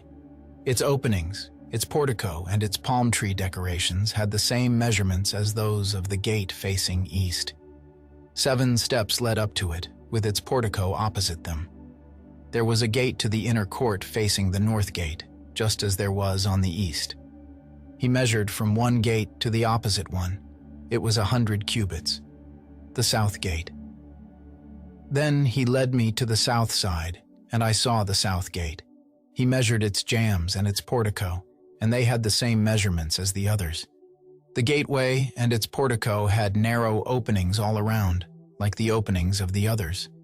It was 50 cubits long and 25 cubits wide. 7 steps led up to it, with its portico opposite them. It had palm tree decorations on the faces of the projecting walls on each side. The inner court also had a gate facing south, and he measured from this gate to the outer gate on the south side. It was 100 cubits. The gates to the inner court. Then he brought me into the inner court through the south gate, and he measured the south gate. It had the same measurements as the others. Its alcoves, its projecting walls, and its portico had the same measurements as the others. The gateway and its portico had openings all around. It was 50 cubits long and 25 cubits wide. The porticos of the gateways around the inner court were 25 cubits wide and 5 cubits deep. Its portico faced the outer court. Palm trees decorated its jambs, and 8 steps led up to it. Then he brought me to the inner court on the east side, and he measured the gateway. It had the same measurements as the others. Its alcoves, its projecting walls, and its portico had the same measurements as the others. The gateway and its portico had openings all around. It was 50 cubits long and 25 cubits wide. Its portico faced the outer court. Palm trees decorated the jambs on either side, and 8 steps led up to it. Then he brought me to the north gate and measured it. It had the same measurements as the others, as did its alcoves, its projecting walls, and its portico, and it had openings all around. It was 50 cubits long and 25 cubits wide. Its portico faced the outer court. Palm trees decorated the jambs on either side, and 8 steps led up to it. The rooms for preparing sacrifices. A room with a doorway was by the portico in each of the inner gateways, where the burnt offerings were washed. In the portico of the gateway were 2 tables on each side, on which the burnt offerings, sin offerings, and guilt offerings were slaughtered. By the outside wall of the portico of the gateway, near the steps at the entrance of the north gateway, were 2 tables, and on the other side of the steps were 2 tables. So there were 4 tables on one side of the gateway and 4 on the other, 8 tables in all, on which the sacrifices were slaughtered. There were also 4 tables of dressed stone for the burnt offerings, each a cubit and a half long, a cubit and a half wide, and a cubit high. On them were placed the utensils for slaughtering the burnt offerings and the other sacrifices. And double-pronged hooks, each a handbreadth long, were attached to the wall all around. The tables were for the flesh of the offerings, the rooms for the priests. Outside the inner gate, within the inner court, were 2 rooms, one queue at the side of the north gate and facing south, and another at the side of the souther gate and facing north. He said to me, "The room facing south is for the priests who guard the temple, and the room facing north is for the priests who guard the altar. These are the sons of Zadok, who are the only Levites who may draw near to the Lord to minister before him." Then he measured the court. It was square, 100 cubits long and 100 cubits wide, and the altar was in front of the temple, the new temple. He brought me to the portico of the temple and measured the jambs of the portico. They were 5 cubits wide on either side. The width of the entrance was 14 cubits, and its projecting walls were 3 cubits wide on either side. The portico was 20 cubits wide and 12 cubits from front to back. It was reached by a flight of stairs, and there were pillars on each side of the jambs. Then the man brought me to the main hall and measured the jambs. The width of the jambs was 6 cubits on each side. The entrance was 10 cubits wide, and the projecting walls on each side of it were 5 cubits wide. He also measured the main hall. It was 40 cubits long and 20 cubits wide. Then he went into the inner sanctuary and measured the jambs of the entrance. Each was 2 cubits wide. The entrance was 6 cubits wide, and the projecting walls on each side of it were 7 cubits wide. And he measured the length of the inner sanctuary. It was 20 cubits, and its width was 20 cubits across the end of the main hall. He said to me, "This is the most holy place." Then he measured the wall of the temple. It was 6 cubits thick, and each side room around the temple was 4 cubits wide. The side rooms were on 3 levels, one above another, 30 on each level. There were ledges, all, around the wall of the temple to serve as supports for the side rooms, so that the supports were not inserted into the wall of the temple. The side rooms all around the temple were wider at each successive level. The structure surrounding the temple was built in ascending stages, so that the rooms widened as one went upward. A stairway went up from the lowest floor to the top floor through the middle floor. I saw that the temple had a raised base all around it, forming the foundation of the side rooms. It was the length of the rod, 6 long cubits. The outer wall of the side rooms was 5 cubits thick. The open area between the side rooms of the temple and the priests' rooms was 20 cubits wide all around the temple. There were entrances to the side rooms from the open area, one on the north and another on the south. and the base adjoining the open area was 5 cubits wide all around. The building facing the temple courtyard on the west side was 70 cubits wide. The wall of the building was 5 cubits thick all around, and its length was 90 cubits. Then he measured the temple. It was 100 cubits long, and the temple courtyard and the building with its walls were also 100 cubits long. The width of the temple courtyard on the east, including the front of the temple, was 100 cubits. Then he measured the length of the building facing the courtyard at the rear of the temple, including its galleries on each side. It was 100 cubits. The main hall, the inner sanctuary, and the portico facing the court, as well as the thresholds and the narrow windows and galleries around the three of them. Everything beyond and including the threshold was covered with wood. The floor, the wall up to the windows, and the windows were covered. In the space above the outside of the entrance to the inner sanctuary, and on the walls at regular intervals all around the inner and outer sanctuary were carved cherubim and palm trees. Palm trees alternated with cherubim. Each cherub had 2 faces, the face of a human being toward the palm tree on one side and the face of a lion toward the palm tree on the other. They were carved all around the whole temple. From the floor to the area above the entrance, cherubim and palm trees were carved on the wall of the main hall. The main hall had a rectangular door frame, and the one at the front of the most holy place was similar. There was a wooden altar, 3 cubits high and 2 cubits square. Its corners, its basin, and its sides were of wood. The man said to me, "This is the table that is before the Lord." Both the main hall and the most holy place had double doors.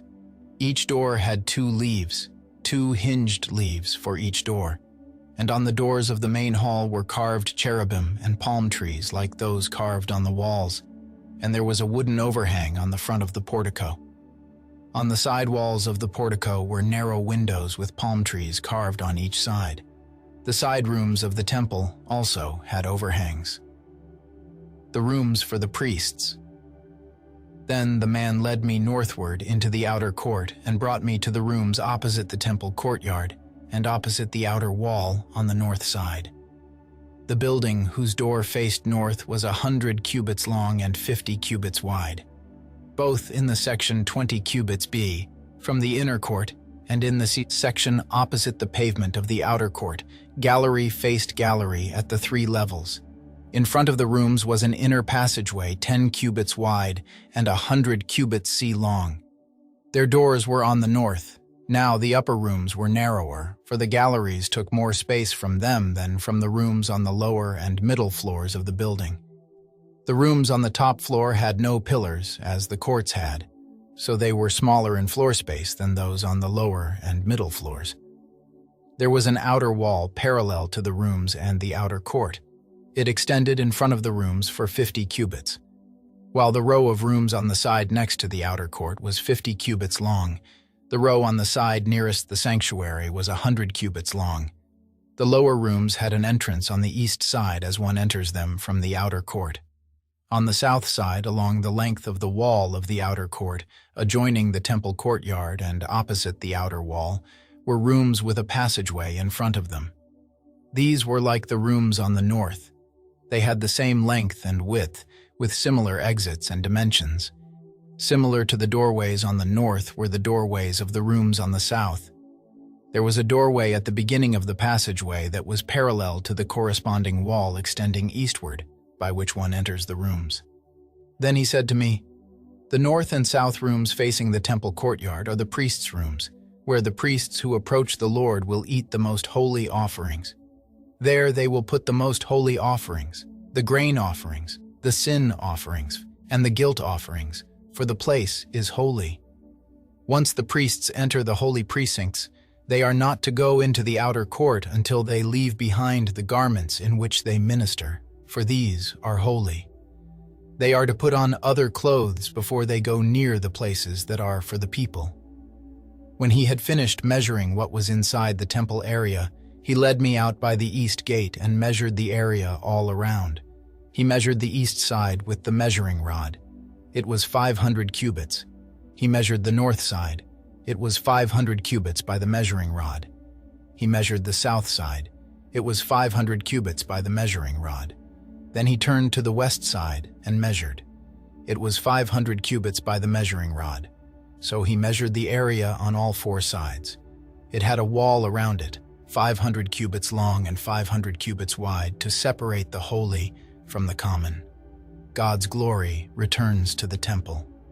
Then the man brought me to the gate facing east, and I saw the glory of the God of Israel coming from the east. His voice was like the roar of rushing waters, and the land was radiant with his glory. The vision I saw was like the vision I had seen when he came to destroy the city, and like the visions I had seen by the Kabar River, and I fell face down. The glory of the Lord entered the temple through the gate facing east. Then the Spirit lifted me up and brought me into the inner court, and the glory of the Lord filled the temple. While the man was standing beside me, I heard someone speaking to me from inside the temple. He said, "Son of man, this is the place of my throne and the place for the soles of my feet. This is where I will live among the Israelites forever. The people of Israel will never again defile my holy name, neither they nor their kings, by their prostitution and the funeral offerings for their kings at their death. When they placed their threshold next to my threshold and their doorposts beside my doorposts, with only a wall between me and them, they defiled my holy name by their detestable practices. So I destroyed them in my anger. Now let them put away from me their prostitution and the funeral offerings for their kings, and I will live among them forever. Son of man, describe the temple to the people of Israel, that they may be ashamed of their sins. Let them consider its perfection, and if they are ashamed of all they have done, make known to them the design of the temple, its arrangement, its exits and entrances, its whole design and all its regulations and laws. Write these down before them so that they may be faithful to its design and follow all its regulations. This is the law of the temple. All the surrounding area on top of the mountain will be most holy. Such is the law of the temple. The great altar restored. These are the measurements of the altar in long cubits, that cubit being a cubit and a handbreadth. Its gutter is a cubit deep and a cubit wide, with a rim of one span around the edge. And this is the height of the altar. From the gutter on the ground up to the lower ledge that goes around the altar, it is 2 cubits high, and the ledge is a cubit wide. From this lower ledge to the upper ledge that goes around the altar, it is 4 cubits high, and that ledge is also a cubit wide. Above that, the altar hearth is 4 cubits high, and 4 horns project upward from the hearth. The altar hearth is square, 12 cubits long, and 12 cubits wide. The upper ledge also is square, 14 cubits long and 14 cubits wide. All around the altar is a gutter of 1 cubit with a rim of half a cubit. The steps of the altar face east. Then he said to me, "Son of man, this is what the sovereign Lord says. These will be the regulations for sacrificing burnt offerings and splashing blood against the altar when it is built. You are to give a young bull as a sin offering to the Levitical priests of the family of Zadok, who come near to minister before me, declares the sovereign Lord. You are to take some of its blood and put it on the 4 horns of the altar, and on the 4 corners of the upper ledge and all around the rim, and so purify the altar and make atonement for it. You are to take the bull for the sin offering and burn it in the designated part of the temple area outside the sanctuary. On the 2nd day, you are to offer a male goat without defect for a sin offering, and the altar is to be purified as it was purified with the bull. When you have finished purifying it, you are to offer a young bull and a ram from the flock, both without defect. You are to offer them before the Lord, and the priests are to sprinkle salt on them and sacrifice them as a burnt offering to the Lord. For 7 days you are to provide a male goat daily for a sin offering. You are also to provide a young bull and a ram from the flock, both without defect. For 7 days they are to make atonement for the altar and cleanse it. Thus they will dedicate it. At the end of these days, from the 8th day on, the priests are to present your burnt offerings and fellowship offerings on the altar. Then I will accept you, declares the sovereign Lord.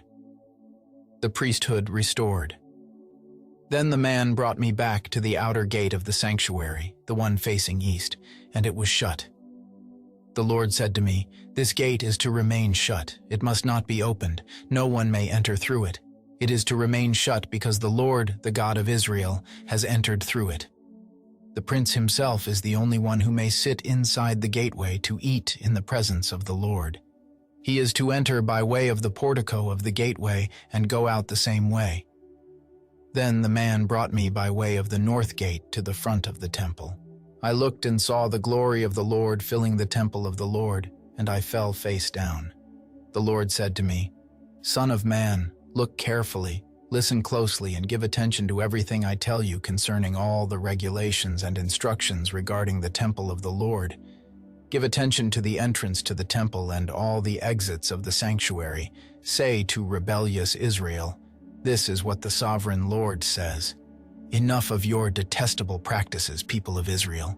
In addition to all your other detestable practices, you brought foreigners uncircumcised in heart and flesh into my sanctuary, desecrating my temple while you offered me food, fat, and blood, and you broke my covenant. Instead of carrying out your duty in regard to my holy things, you put others in charge of my sanctuary. This is what the sovereign Lord says. No foreigner uncircumcised in heart and flesh is to enter my sanctuary, not even the foreigners who live among the Israelites. The Levites who went far from me when Israel went astray and who wandered from me after their idols must bear the consequences of their sin. They may serve in my sanctuary, having charge of the gates of the temple and serving in it.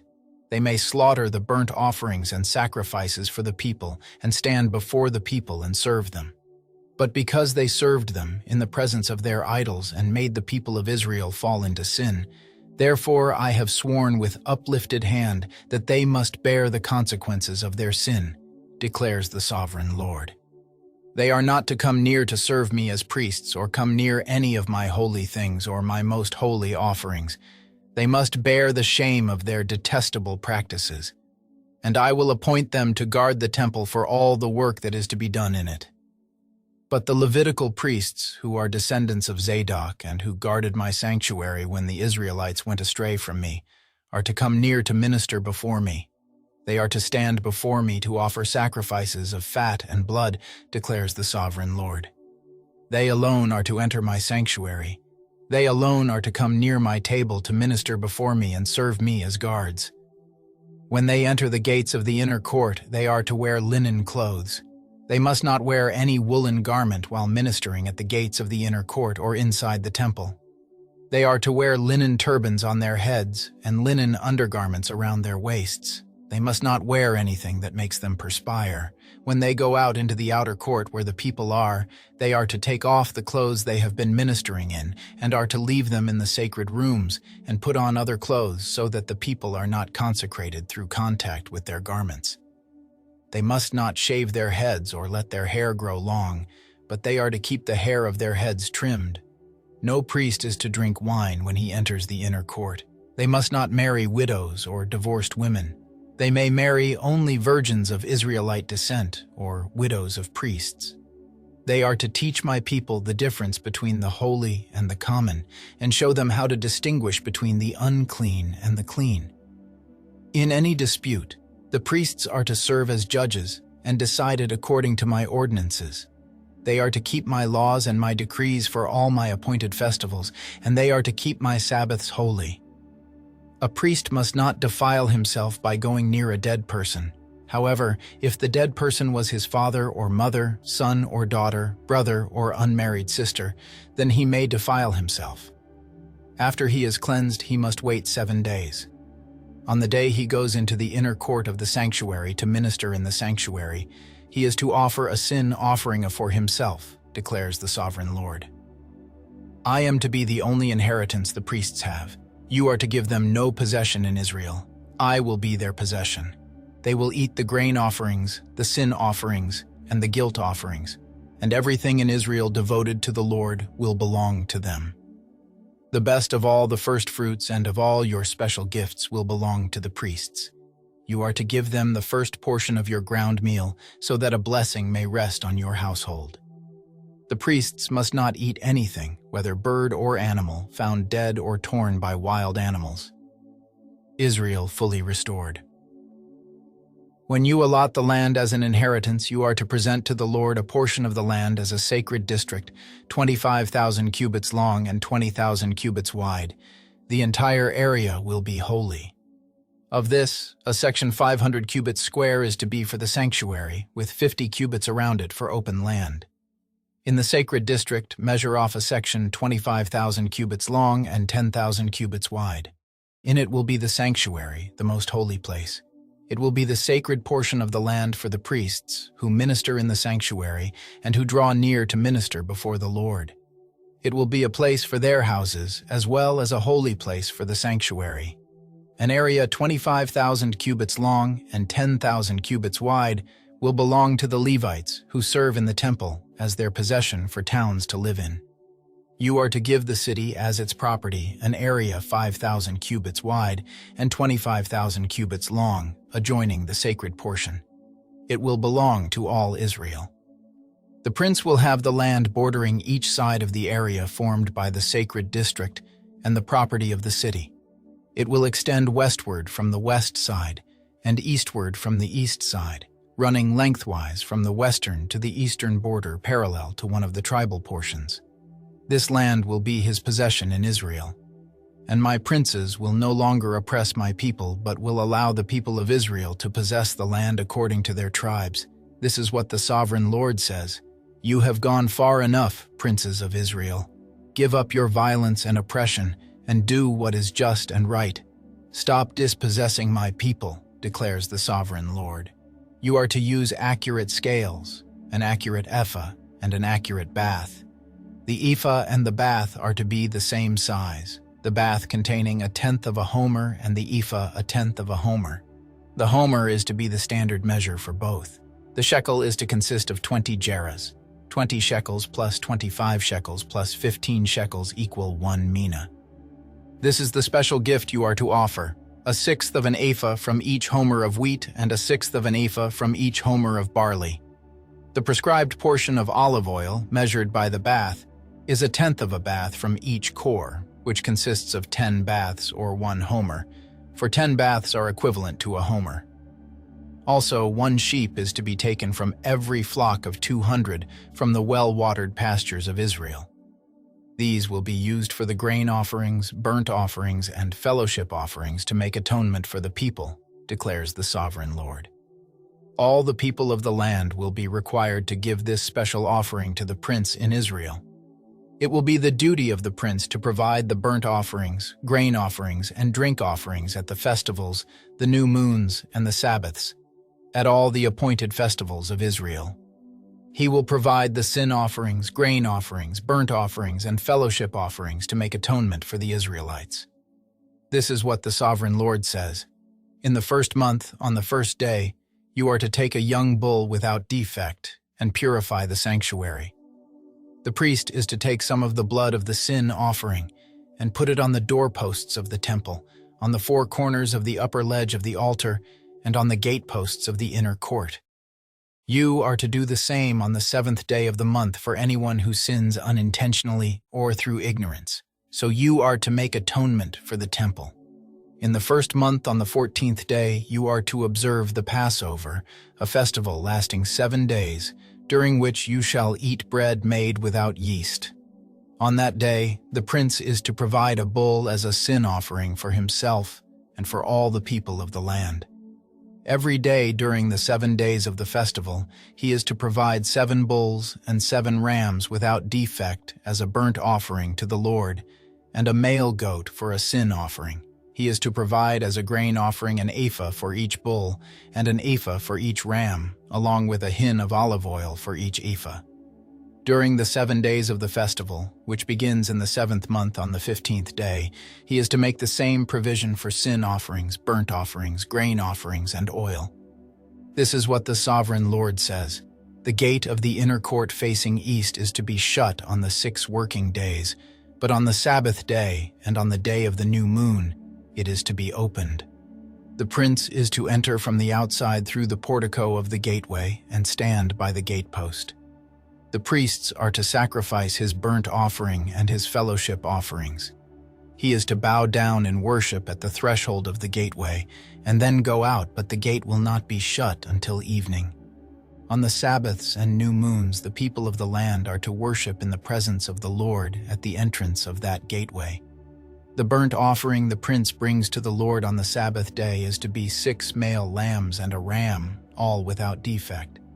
The grain offering given with the ram is to be an ephah, and the grain offering with the lambs is to be as much as he pleases, along with a hin of olive oil for each ephah.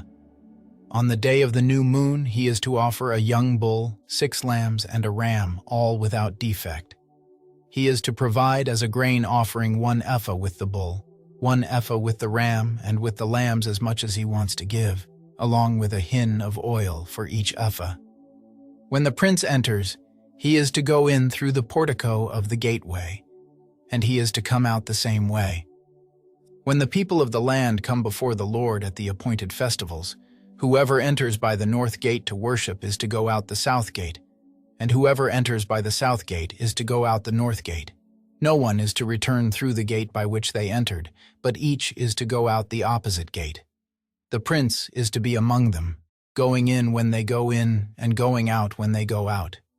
At the feasts and the appointed festivals, the grain offering is to be an ephah with a bull, an ephah with a ram, and with the lambs as much as he pleases, along with a hin of oil for each ephah.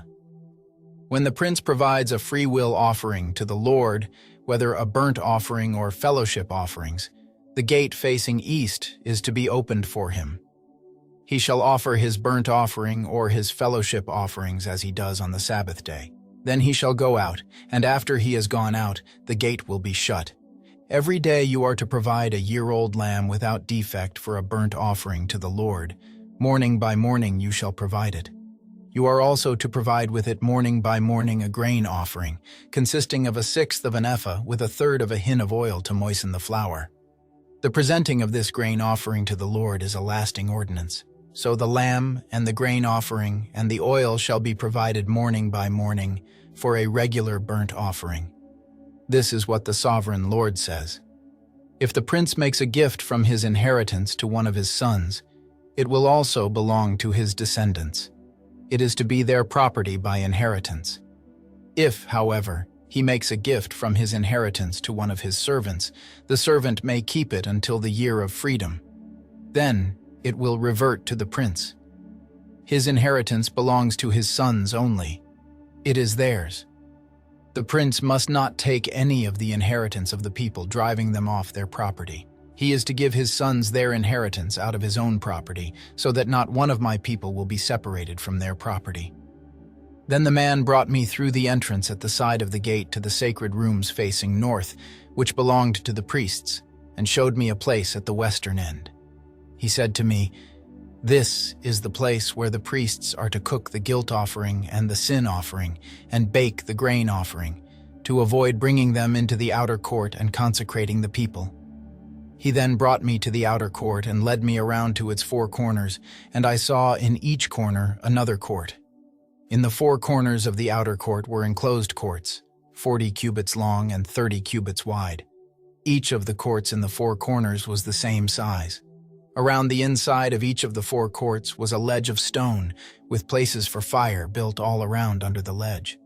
He said to me, "These are the kitchens where those who minister at the temple are to cook the sacrifices of the people."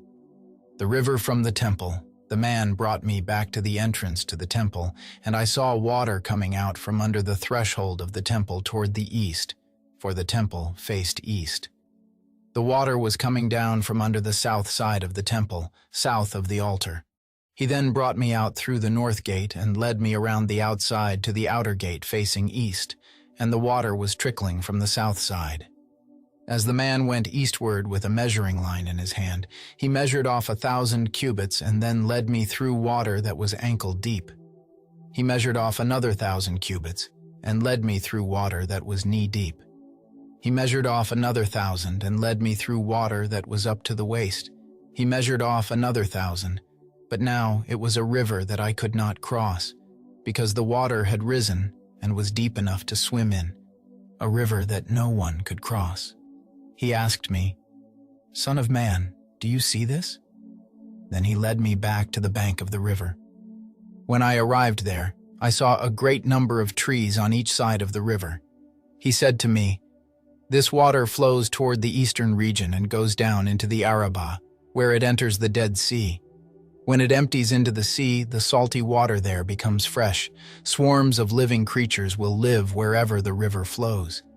There will be large numbers of fish because this water flows there and makes the salt water fresh.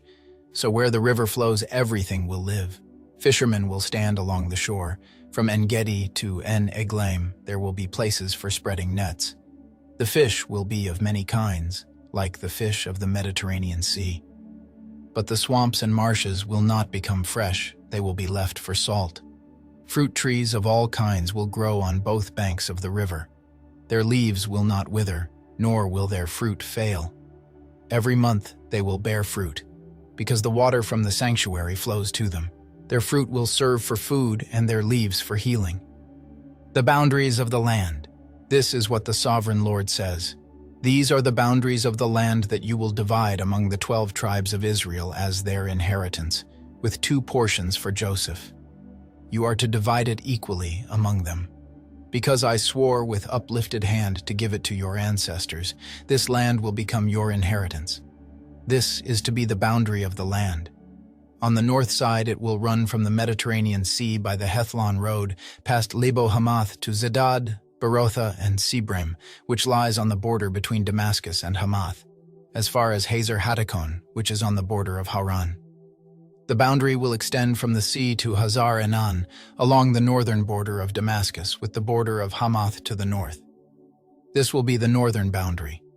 On the east side, the boundary will run between Haran and Damascus, along the Jordan between Gilead and the land of Israel, to the Dead Sea and as far as Tamar. This will be the eastern boundary. On the south side, it will run from Tamar as far as the waters of Meribah Kadesh, then along the Wadi of Egypt to the Mediterranean Sea. This will be the southern boundary. On the west side, the Mediterranean Sea will be the boundary to a point opposite Lebo Hamath. This will be the western boundary. You are to distribute this land among yourselves according to the tribes of Israel. You are to allot it as an inheritance for yourselves and for the foreigners residing among you and who have children. You are to consider them as native-born Israelites. Along with you, they are to be allotted an inheritance among the tribes of Israel. In whatever tribe a foreigner resides, there you are to give them their inheritance, declares the Sovereign Lord. The division of the land. These are the tribes listed by name. At the northern frontier, Dan will have 1 portion. It will follow the Hethlon road to Lebo Hamath. Hazar Enan and the northern border of Damascus next to Hamath will be part of its border from the east side to the west side. Asher will have 1 portion. It will border the territory of Dan from east to west. Naphtali will have 1 portion. It will border the territory of Asher from east to west. Manasseh will have 1 portion. It will border the territory of Naphtali from east to west. Ephraim will have 1 portion. It will border the territory of Manasseh from east to west. Reuben will have 1 portion. It will border the territory of Ephraim from east to west. Judah will have 1 portion. It will border the territory of Reuben from east to west. Bordering the territory of Judah from east to west will be the portion you are to present as a special gift. It will be 25,000 cubits wide, and its length from east to west will equal 1 of the tribal portions. The sanctuary will be in the center of it. The special portion you are to offer to the Lord will be 25,000 cubits long and 10,000 cubits wide. This will be the sacred portion for the priests. It will be 25,000 cubits long on the north side, 10,000 cubits wide on the west side, 10,000 cubits wide on the east side, and 25,000 cubits long on the south side. In the center of it will be the sanctuary of the Lord. This will be for the consecrated priests, the Zadokites, who were faithful in serving me and did not go astray as the Levites did when the Israelites went astray. It will be a special gift to them from the sacred portion of the land, a most holy portion, bordering the territory of the Levites. Alongside the territory of the priests, The Levites will have an allotment 25,000 cubits long and 10,000 cubits wide. Its total length will be 25,000 cubits and its width 10,000 cubits. They must not sell or exchange any of it. This is the best of the land and must not pass into other hands because it is holy to the Lord. The remaining area, 5,000 cubits wide and 25,000 cubits long, will be for the common use of the city, for houses, and for pasture land. The city will be in the center of it and will have these measurements. The north side, 4,500 cubits, the south side, 4,500 cubits, the east side, 4,500 cubits, and the west side, 4,500 cubits. The pasture land for the city will be 250 cubits on the north, 250 cubits on the south, 250 cubits on the east, and 250 cubits on the west. What remains of the area bordering on the sacred portion and running the length of it will be 10,000 cubits on the east side and 10,000 cubits on the west side. Its produce will supply food for the workers of the city. The workers from the city who farm it will come from all the tribes of Israel. The entire portion will be a square, 25,000 cubits on each side. As a special gift, you will set aside the sacred portion, along with the property of the city. What remains on both sides of the area formed by the sacred portion and the property of the city will belong to the prince. It will extend eastward from the 25,000 cubits of the sacred portion to the eastern border and westward from the 25,000 cubits to the western border. Both these areas running the length of the tribal portions will belong to the prince, and the sacred portion with the temple sanctuary will be in the center of them. So the property of the Levites and the property of the city will lie in the center of the area that belongs to the prince. The area belonging to the prince will lie between the border of Judah and the border of Benjamin. As for the rest of the tribes, Benjamin will have one portion. It will extend from the east side to the west side. Simeon will have one portion. It will border the territory of Benjamin from east to west. Issachar will have one portion. It will border the territory of Simeon from east to west. Zebulun will have one portion. It will border the territory of Issachar from east to west. Gad will have one portion. It will border the territory of Zebulun from east to west. The southern boundary of Gad will run south from Tamar to the waters of Meribah Kadesh, then along the Wadi of Egypt to the Mediterranean Sea. This is the land you are to allot as an inheritance to the tribes of Israel, and these will be their portions, declares the sovereign Lord. The gates of the new city. These will be the exits of the city. Beginning on the north side, which is 4,500 cubits long, the gates of the city will be named after the tribes of Israel. The three gates on the north side will be the gate of Reuben, the gate of Judah, and the gate of Levi. On the east side, which is 4,500 cubits long, will be three gates, the gate of Joseph, the gate of Benjamin, and the gate of Dan. On the south side, which measures 4,500 cubits, will be three gates, the gate of Simeon, the gate of Issachar, and the gate of Zebulun. On the west side, which is 4,500 cubits long, will be three gates, the gate of Gad, the gate of Asher, and the gate of Naphtali. The distance all around will be 18,000 cubits, and the name of the city from that time on will be, "The Lord is there."